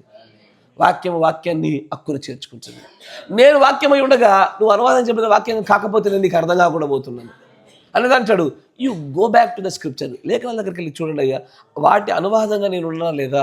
అక్కడ ఆయన మాట్లాడేది ఏంటంటే ఆ లేఖనాలు నన్ను నెరవేర్పుగా చూపుతున్నాయా, ఆ లేఖనాలు నాలో నిజంగానే ఇంటర్ప్రిటేషన్ కనపరుస్తున్నాయా, దాని దగ్గర రండి అని అంటాడు ఆయన. తర్వాత How can a sheep be asked to manufacture wool?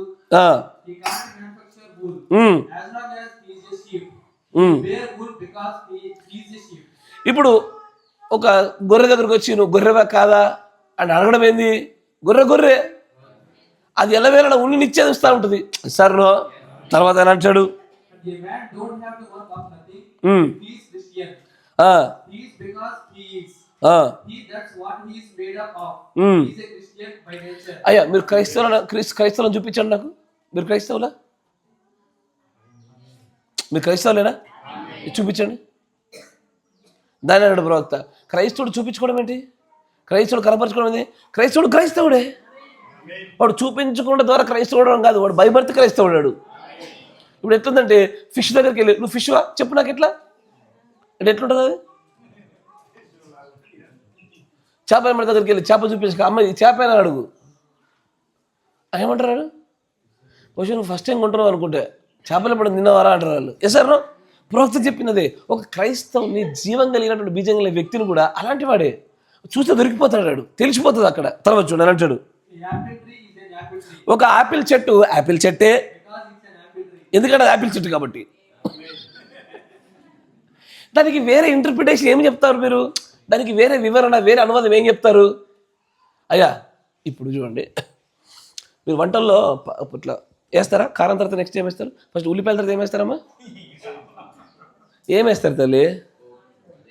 అదే పోపులో నిన్న ఏది వేస్తారయ్యా?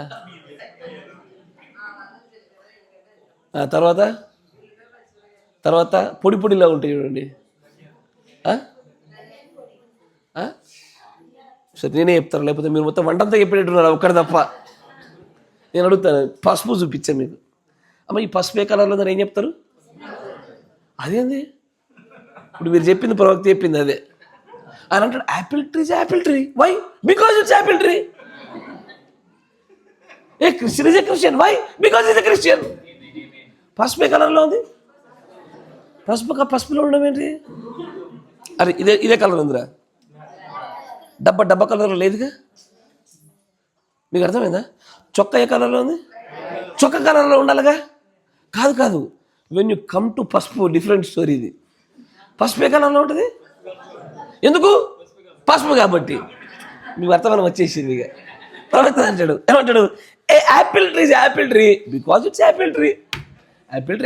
దానికి ఏం అనువాదం ఉంటుంది? అనువాదం లేని విషయం. ఎందుకంటే అనువాదం చేయబడింది. అది అనువాదాలు మరి కొంచెం అవసరం పడుతుంది. ఏమని? ఇదే కలరు, ఎరుపు కలరు అంటే రక్తం లాంటిదనో ఎసారనో, లేదంటే ఇంకోటి ఆడుంది మీకు కనబడట్లేదు. ఇది వచ్చి అమ్మా సరేలే, మీరు సాధారణ గ్రీన్ కలర్ వచ్చేసరి ఆకుపచ్చ కలరు. అదే కలర్ అంటే ఏం చెప్తారు? ఇప్పుడు సాధారణ ఒక డ్రెస్ ఉంది అనుకో, అట్లాంటి కలర్లో ఆ వస్తువు చూపించి ఏ కలర్ అంటే ఏం చెప్తారు? అంటే ఏదో ఒక విషయంతో దాన్ని పోలుస్తున్నారు. దాని అనువాదానికి మరొక విషయం అవసరం అవుతుంది. కానీ కొన్నిటికి అనువాదాలు అవసరం ఉండకుండా వాటికి అవి అనువాదాలుగా ఉంటాయి. మీకు ప్రవక్త చెప్పే కాన్సెప్ట్ అదే. కొన్ని అనువాదాలకు మరొక ప్రైవేట్ ఇంటర్ప్రిటేషన్ అవసరము. కానీ దేవుని యొక్క క్రైస్తవ అనువాదాలకు, దేవుడి యొక్క నోటి మాట యొక్క నెరవేర్పు అనువాదాలకు వేరే ప్రైవేట్ ఇంటర్ప్రిటేషన్ లేదు. ఎందుకు? పసుపు కలర్ అంటే పసుపు కాబట్టి. ఓ క్రైస్తవుడు ఎందుకంటే క్రైస్తవుడు కాబట్టి.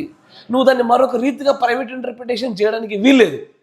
కానీ కొన్ని రంగులు చూపించి ఏ కలర్ ఉంది? ఇది ఆకుపచ్చ కలర్ అంటే ఆకుకుండే కలర్ దీనికి ఉందని. ఎస్ఆర్నో వాటికి వేరే ఒకదాన్ని చూపించి ఇంటర్ప్రిట్ చేయాల్సి వస్తూ ఉంది. కానీ ఇట్లా కాదంటాడు కదా. తర్వాత చూడండి, ఏంది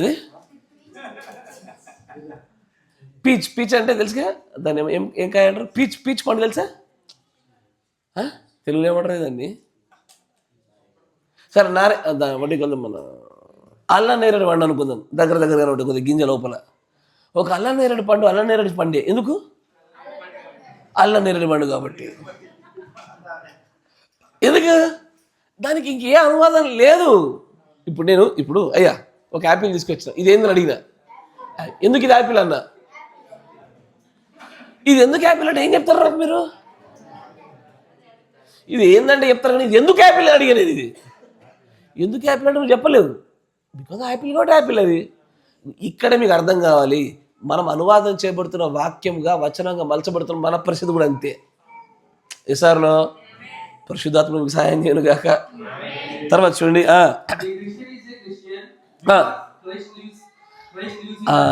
క్రైస్తవుడు అతను. ఎందుకంటే క్రీస్తు వాడిలో నివసిస్తున్నాడు కాబట్టి. క్రీస్తు వాళ్ళు నివసించాలంటే ఏం కావాలా? క్రీస్తు ఒక వ్యక్తిలో నివసించాలంటే ఏం కావాలా? నేను చంపేసేయాలా. నేను అనే వ్యక్తిని ఏం చేయాలా? చంపేసేయాలా. అంటే ఏంటో తెలుసా, పచ్చి భాష చెప్పన్నా, శీము నెత్తురు లేకుండా బతకాల.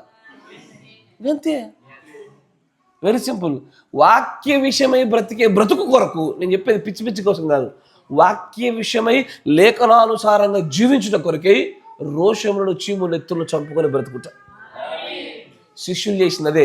కాండ్రించి మొహాల మీద ఉన్నారు, రాళ్లతో కొట్టారు, రంపాలతో కోశారు. అయినా వాక్యం దగ్గర మాత్రము అన్నిటినీ సహించి భరించి, తండ్రి వీరేమి చేయించున్నారో తెలియదని చెప్పి వారి పక్షాన మధ్యవర్తితో ప్రార్థన చేశారు. ఇది నేను అన్న స్వభావాలు చంపిన వారి జీవితాలు. నేను అని వాడిని చంపేస్తే చాలయ్యా, నీలో దేవుడు నివసం చేస్తాడు. నువ్వు అనువాదం చేయబడిన వాక్యంగా ఉంటావు. నీకు వేరే ప్రైవేట్ ఇంటర్ప్రిటేషన్ అవసరం లేదుగా. నీకు నీకు ఎంత బలం ఉందయ్యా అంటే ఏం చెప్తారు? సింహం అంతా, కొండ అంతా, ఏదో వేరే ప్రైవేట్ ఇంటర్ప్రిటేషన్ వచ్చింది, కొండ సింహం అని. ఇస్తారునో అయ్యా, సంసోనికి ఎంత బలం ఉంది? సింహాన్ని గెలిచినట్టే, సింహం కంటే ఎక్కువ ఉన్నట్టే. సంసోనికి ఎంత బలం ఉంది అయ్యా? ప్రవక్త ఏమంటారు తెలుసా? చాలామంది సంసోను అనే వ్యక్తి అనగానే ఆ వ్యక్తిని ఎట్లా ఊహించుకుంటారు తెలుసా? ఇట్ట కండలు తిరిగినవాడు, ఇట్టొక కండు వచ్చి నడుస్తుంటే అని నడుస్తున్నాడు అనుకుంటారు. అట్టే ఉన్నాడు, కట్టెపుల్ల లెక్క ఉంటాడు ఆయన. మా సింహాన్ని లెక్కనే. కానీ సింహాన్ని తీరుస్తాడు. సింహం కూడా షాక్ కావాలా, పోయి విడి చేత చిల్చబడ్డానే అని. వింటున్నారా? సంసోను అంటే అట్లే ఉంటున్నాడట. ఆయన చూస్తుంటే కండలు కలిగిన ప్రవక్త చెప్తాడు. నాకు ప్రవక్త చెప్పేదాకా నాకు తెలియదు అసలు. నేను కూడా నా ఇమాజినేషన్లో సంసోన్ అంటే మంచిగా 6 packs బాడీ దున్నాడు కూడా. ప్రవక్త అంటాడు, లే అట్లుంటే ఏం లాభం, అట్లుంటే దేవుడి క్రియ ఎందుకు అవుతుంది? అది దేవుడి క్రియ అవ్వాలంటే వాడు కట్టిపుల్ల మాదిరి ఉండాలి. పచ్చి గాడిద దౌడ ఎముక దొరికితే 100 మంది 1000 మంది చంపేసేయాలి. అప్పుడుదా దేవుడి క్రియ కనపరచబడేది అంటాడు. అది కరెక్టే కదా. ఆ పక్షిరాజు నేత్రంగా ఉండాలని మనం నేర్చుకోవాలా అని అంటాడు. ప్రైవేట్ ఇంటర్ప్రిటేషన్ ఇప్పుడు సంసోనికి ఎంత బలం ఉంది చెప్పడానికి వీల్లేదు. ఎందుకంటే ఇంటర్ప్రిటేషన్ వివరణ లేనటువంటి విషయం అది. ఇప్పుడు ఉదాహరణకి, అయ్యా నీ పేరేం పేరు? అమ్మ నిన్నే అడిగా పోయి సరే రాదు అమ్మగారికి. నీ పేరేం పేరమ్మా? నీ పేరు తెలుసా? ఆ పేర్లకు అర్థాలు ఉన్నాయి. కీర్తన అంటే హిమ్న్, సాంగ్, ఒక కీర్తన, ఒక సంథింగ్. తర్వాత ఇంకోటి గ్లోరీ అంటే మహిమ. ఇంకా వల్లి. సూజన్ అడగకూడదు, దాని అర్థం తెలియదు, అందుకే అటు పోయినా. నాకు తెలియదు సూజన్ అర్థం తెలుస్తలేదు, అందుకే వల్లి దగ్గరికి పోయినా. వల్లిని అడగండి, Valli it's a flower name అని చెప్తారు. ఎట్లా? ఎందుకంటే ఇప్పుడు ఏం జరిగింది, వాళ్ళ పేర్ల యొక్క అర్థాలు చెప్పడానికి నేను ప్రయత్నం చేసేసరికి నాకు ఇంకొక ప్రైవేట్ ఇంటర్ప్రిటేషన్ అర్థమైపోయింది. అప్పుడు ప్రభు అయితే నీ పేరేం పేరు? నేనే. ఎందుకు నేనే అంటే నా శక్తిని, నా మహిమను ఇంటర్ప్రిట్ చేయడానికి, వివరించడానికి సాటైన వివరణ లేదు అక్కడ అని అంటాడు. నేనే, అంతకు మించి మరో మాట లేదు అక్కడిగా. ఇది ప్రైవేట్ ఇంటర్ప్రిటేషన్ అక్కర్లేని అనువాదాలు అవి. ఆ కేటగిరీలోకి దేవుడు నిన్ను తీసుకొస్తున్నాడు. అయ్యా, నీకు నాకు వ్యక్తిగత ప్రైవేట్ అనువాదాలు లేకుండా నువ్వు వధువు అంటే ఎందుకు? వధువే ఎందుకు వధువు? బికాజ్ ఆమె వధువు కాబట్టి. అయ్యా వీరిని ఎందుకు ఎన్నుకున్నావు? వధువు కాబట్టి. వీళ్ళని ఎందుకు ఎన్నుకోవాల్సి వచ్చింది? వాళ్ళు ఒకప్పుడు వధువు కాబట్టి. అప్పుడు వధువు, ఇప్పుడు వధువు వేరు, వాళ్ళు అప్పుడు వధువే కాబట్టి. ఏందయ్యా అక్కడ వధువు ఇక్కడ వధువు అంటే వధువు అంటే మొత్తం నువ్వు వధువు అని ఫిక్స్ అయినా మార్చేది లేదు. ఇక దాన్ని నో ప్రైవేట్ ఇంటర్ప్రిటేషన్, వ్యక్తిగతమైన అనువాదాలు లేవు. దానికి ఉన్నటువంటి అనువాదం ఒకటే, అది ఏమై ఉన్నదో తనకు తాను బయలుపరచబడుటే, దేవుడు చేర్చిన ఆ ముద్రింపబడిన ముగింపు కార్యంగా కనపరచబడుటే అనువాదం. మీకు అర్థమైందా? అర్థమైంది అన్నారు, ఆమె అన్నారు, నాకు తెలిసి మీకు అర్థం కాలేదని. ఇంకా దీన్ని పొడిగిస్తా, డోంట్ వరీ, దీన్ని మీ హృదయాలకు వెళ్ళిపోవాలి. అది అనువాదం చేయబడిన వాక్యంగా మలచబడడం అనేది నిజంగా మన హృదయాలు కదిలించేంత సంతోషకరమైన భాగ్యం. అది ఎంతో చాలా మంచి విషయం. తర్వాత చూడాలి ప్రవక్త గారు అంటారు, క్రైస్తవుడు అంటే క్రీస్తు వలే, అంతేగాని ఒక సభ్యుడు కాదు. కానీ ఏముంటది? ఒక నిరూపణ ఉండి తీరాలా. ఎస్ఆర్లో ఇది యాపిల్ అంటే యాపిల్ అన్నా, కానీ దానికి నిరూపణ ఉంటుందా? ఉంటుంది. రూపులో, దాని యొక్క రంగులో, రుచిలో, దాని వాసనలో దానికి నిరూపణ ఉంటుంది. ఖచ్చితంగా నిరూపణ కనబడాలి. తర్వాత అంటాడు, God producing through you just what a Christian is.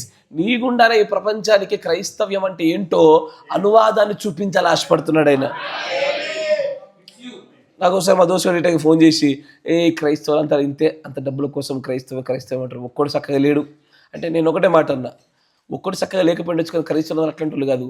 నాకు తెలిసి నువ్వు చూసిన క్రైస్తవులు 90% మంది క్రైస్తవులే కాదని అని చెప్పిన. ఆడికి స్టేట్మెంట్ కొత్తగా కనబడింది. నిజమే, వాస్తవమే. నువ్వు సంఘశాఖల నుంచి క్రైస్తవం అంత ఇంతే అంటావా? అటు కుదురుద్ది? లేదు. గాడ్, దేవుడు ఈ ప్రపంచానికి క్రైస్తవుడు అంటే ఎవడో చూపించే ప్రయత్నంలో ఆయన అనువాదాలుగా వాడుకుంటుంది నిన్ను నన్నే. తన భార్యను, తన వధువును వస్తీ రమ్మంటే రాకపోవచ్చు, కానీ ఇప్పుడు వచ్చేది వస్తుంది.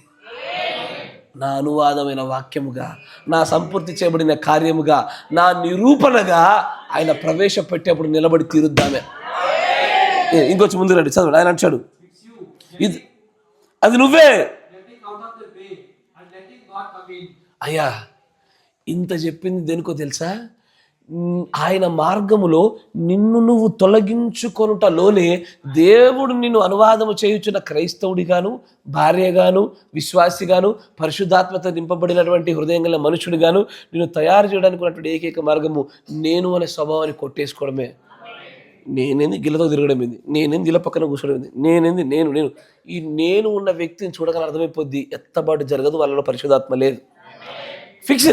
నేను చెప్పాను, ప్రవక్త చెప్పిన బలమైన ఆధారాలు అవి. నేను అన్న స్వభావం ఉండద్దు. బహుశా నువ్వు తిడుతున్నావు, నేను మనుషుని కాబట్టి కొద్దిగా బాధపడతానేమో, 2 గంటలు ఫీల్ అవుతానేమో, 3వ గంటకు మళ్ళీ బ్రదర్ ప్రైజ్లాడు, సిస్టర్ ప్రైజ్లాడు, కలిసిపోవాల్సిందే. సూర్యుడు అస్తమించేంత వరకు మన కోపాలు ఉండాలి. సూర్యుడు అస్తమించి తెల్లారిందా, న్యూ డే, ఫ్రెష్ డే, కృపలో కొత్తగా ప్రారంభించాల్సిందే.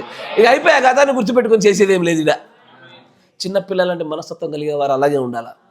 నేను అన్న స్వభావాలు తీసేస్తారు. ఎసారో పిల్లలు వారు ఎంత చిన్నగా ఉంటారో, వారు చిన్న ఉన్న కొలది నేను అనే స్వభావం ఉండవు, పెద్దగా అవుతున్న కొద్ది నేను పెరుగుతుంది. నన్ను కొట్టిండు నా మమ్మీ, నన్ను కొట్టిండు డాడీ, నన్ను మీనే ఉంటున్నాడు. చిన్నప్పటి నుంచి చెప్పాలి వాడికి. వాడి బాల్య దశ నుంచే ఈ నేను లేకుండా పెంచుతాలా. నేను తీసేస్తేమా నిజంగా అనువాదం చేయబడిన వాక్యంగా మలచబడ్డానికి అత్యంత వేగమైన మార్గం అది ఒకటే. అయ్యా మిగిలిన విషయాలు దేవుడు అనుగ్రహిస్తున్న ముందు అయిపోదాం. God bless you. దేవుడు దీవించును గాక. చాలా సంగతులు ఉన్నాయి అయ్యా, చాలా అంటే చాలా సంగతులు ఉన్నాయి. అది 100లో కనీసం ఒక 20% కూడా చెప్పుకోలేం మనం ఈ అంశంలో. కానీ ముందుకు సాగుదాం, నెమ్మదిగానే అర్థమైనట్టుగా ముందుకు సాగుదాం. దేవుడు మిమ్మల్ని దీవించును గాక. ప్రార్థన చేసుకుందాం. మన మధ్యలో ఉన్నటువంటి సహోదరులు మోషే గారు ప్రార్థన చేస్తారు. మొదటిగా చెప్పబడిన వాక్యం బట్టి మనందరిలో కార్యం జరిగినట్లుగా ప్రార్థన చేద్దాం. స్తోత్రం స్తోత్రం స్తోత్రం.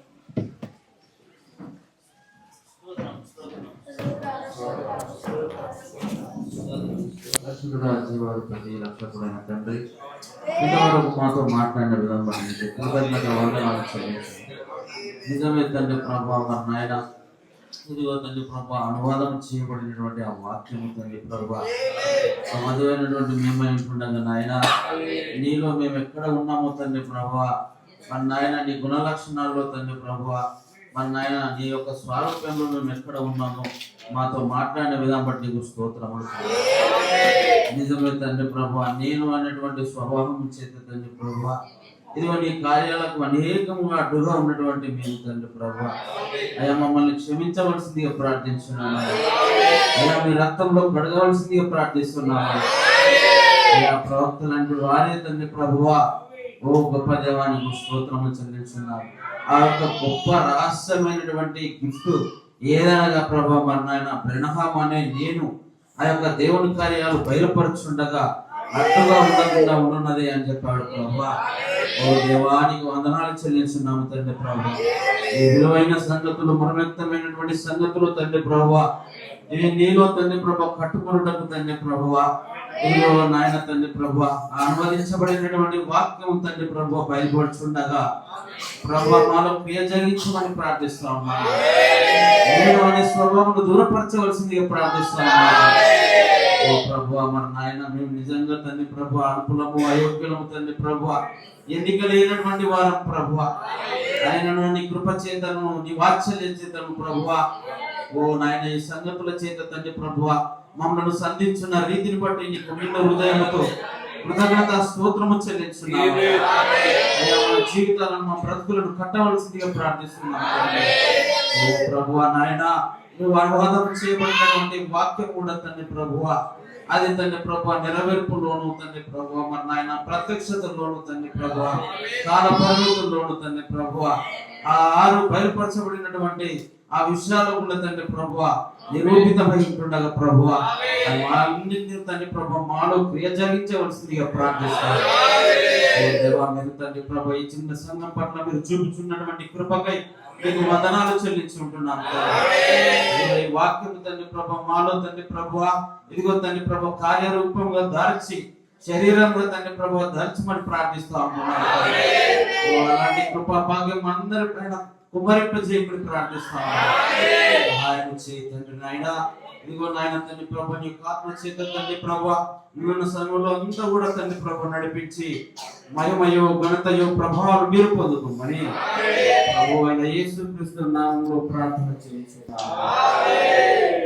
సర్వశక్తి సంపన్నుడా కృపామయుడా మీకు స్తుతులు స్తోత్రాలు చెల్లిస్తా ఉన్నాము నాయన ప్రభువా.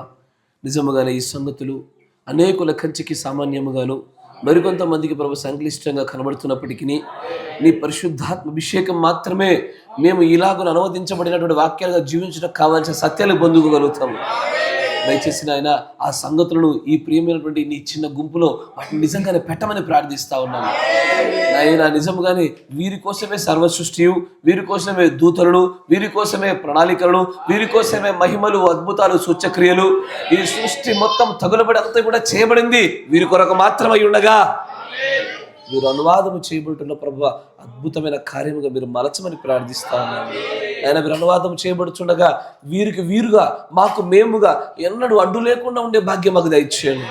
ఇదిగో మేము అలాంటి ఒక వరాన్ని పొందామంటే అది వచ్చేది కాదు, కానీ ఇది మాకు మేముగానే దాన్ని తొలగింప చేసుకుంటాను నీ యొద్ద తెలుసుకొని అలాగూ చేయవలసిన వారమై ఉండగా దయచేసి ఇది మొదలుకొని ప్రభువా మాకు మేముగా అడ్డుగా ఇదిగో నేను అనే స్వభావం కలిగిన వ్యక్తిని మేము దూరపరిచి అతన్ని ఏమాత్రం కూడా మాలోనికి ప్రవేశింపనీయకుండా అతన్ని చంపునటువంటి ఒక గొప్ప ప్రయత్నంలో మేము విజయవంతమయ్యే భాగ్యం దయచేయండి ప్రభువా. ఇదిగో అలాగూ జరుగుట వలన నీ పరిశుద్ధాత్మ మాలో నివసించే పాత్రగా మేము ఉంటామనియు నీ ద్వారా వాడబడే వ్యక్తిగా మేము ఉంటామనియు ఇదిగో మేము బహుకాలముగా విమర్శించే వ్యక్తులుగా ఉంటే మేము కానీ ఇదిగో ఇప్పటి నుంచి మేము నమ్ముతున్నామని చెప్పినప్పుడు అలాంటి ఒక ప్రార్థన చేసి చూడుడి. అప్పుడు చూడండి ఏమి జరగనున్నదో నీ ప్రవక్త ద్వారా చెప్పిన ప్రతి మాటను మేము నమ్ముతా ఉన్నాము నాయన. అయినా అవును తండ్రి నీలోని స్వభావాన్ని చంపుతా ఉన్నాము, అనువాదం చేయబడిన వాక్యంగా మలచబడాలనుకుంటున్నాము నాయన. నిజంగానే ఇక్కడ ఉన్నటువంటి ప్రజల మధ్యలో అందరికంటే ప్రభావం మేము ఒకరికంటే ఒకరం నిజంగానే తక్కువ వారమని ఎంచుకుంటూ మాకంటే మా ఎదురుగా ఉన్నవారు యోగ్యులమని ఎంచుకుంటూ ప్రభావ ఈ ఆత్మ కలిగించే ఐక్యతను ముందు కొనసాగించబడే భాగ్యాలు మాకు దయచేయండి. కృప చూపండి నాయన. వాక్యంతో జతపరచబడుతుంది నాయన. ఒక సహోదరుడికి పదగట్లేదంటే వారు వాక్యాలైనప్పుడు ఖచ్చితంగా వారు ఒకరినొకరు ఆకర్షించబడుదురే, వారు ఖచ్చితంగా ఒకరితో ఒకరు ఒదిగి పొదుగుదురే. అలాగే జరగలేకపోతుందంటే ప్రభు ఆ మధ్యలో నా తప్పిదాన్ని మీరు సరిచేయండి తండ్రి. అక్కడ నేను అనే స్వభావాలను తీసివేయండి నాయన. సమస్తమని సరిచేసి నీ నామ ఘనతార్థమే బ్రతికింపజేయమని నాయన. నీ ప్రజలుగా మేము ఉంటుండగా ఈ మాటలు వింటున్న ప్రతి ఒక్కరిని జీవింపజేయ శక్తితో నీవే ఉజ్వలింపజేయమని ప్రార్థిస్తాము. దయచేసి నాయన ఏది ఏమైనా సరే అనువాదం సంపూర్తి చేయబడిన కార్యాలుగా, నీ వలన దేవుడి కార్యం ముగింపబడిందన్న దానికి రుజువుగా ముద్రింపబడిన వ్యక్తులుగా మేముండే ఆ గొప్ప ధన్యతను మా అందరికీ కలిగింపజేయమని ప్రార్థిస్తున్నాం. జరగలేని ప్రేమలో కూడా తోడుగా ఉండమని, ఆహార పదార్థాలను ప్రభువైన యేసుక్రీస్తు నామమున పరిశుద్ధపరచబడును గాక. చేసిన వారిని కూడా దీవించి ఆశీర్వదించమని, ఈ సంఘమును ఐక్యతను దీవించి ముందు కొనసాగించమని ప్రార్థిస్తాను. ఆయన ఇంకా అనారోగ్యంతో బాధపడుతున్నటువంటి వారు ఉన్నారు నాయన, దయచేసి వారందరూ మీ చేతికి అప్పగిస్తా ఉన్నాము. ఏది మీ చేతికి అప్పగిస్తున్నాను ఆయన. ఆయన వైద్యంలో ఏది లేదు ప్రభా, నీ వలన మాత్రమే సంపూర్ణమైన స్వస్థత దాచిపెట్టబడి ఉండగా ప్రభు అయినటువంటి యేసుక్రీస్తు నామములో పరిపూర్ణమైన స్వస్థత అనుగ్రహించబడినగా. ఆ ఎఫ్రాయిం సహోదరుడు కూడా ప్రభు అయిన యేసుక్రీస్తు నామములో పరిపూర్ణమైన స్వస్థత అనుగ్రహించబడునుగా. ఆ క్రిస్టోఫర్ సహోదరు యొక్క కుమార్తె విషయంలో కూడా, ఆ కుమార్తెకున్న జాండీస్ అంతయు కూడా ప్రభు అయిన యేసుక్రీస్తు నామములో పరిపూర్ణమైన స్వస్థత కుమార్తెకు అనుగ్రహించబడునుగాక. నీవే కనికరం చూపి మేమందరం ఎదిగే భాగ్యం అందరూ కలిగింపజేయమని, నీ చిత్తమును బట్టి మరొకసారి కలుసుకునే అవకాశం దయచేయమని. ఒకవేళ ప్రభువా మేము మరలా కలుసుకునే లోగానే 6-9 మధ్యలో గనుక ఎత్తబాటు జరిగినట్లయితే గనక, ఆ జరగవలసిన కార్యముగా అది ఉంటే గనుక మేమందరము సిద్ధపాటులో ఏమాత్రము లోటు లేని వారిగా, బుద్ధి కలిగిన కన్యక వలె సిద్ధపాటుతో నిద్రించే వారిగా మేము ముందుకు సాగే భాగ్యాలు మాకు దయచేయమని ప్రభువైన యేసుక్రీస్తు నామములో ప్రార్థన చేయుచున్నాము. ఆమేన్, ఆమేన్, ఆమేన్. God bless you. దేవుడు దీవించును గాక.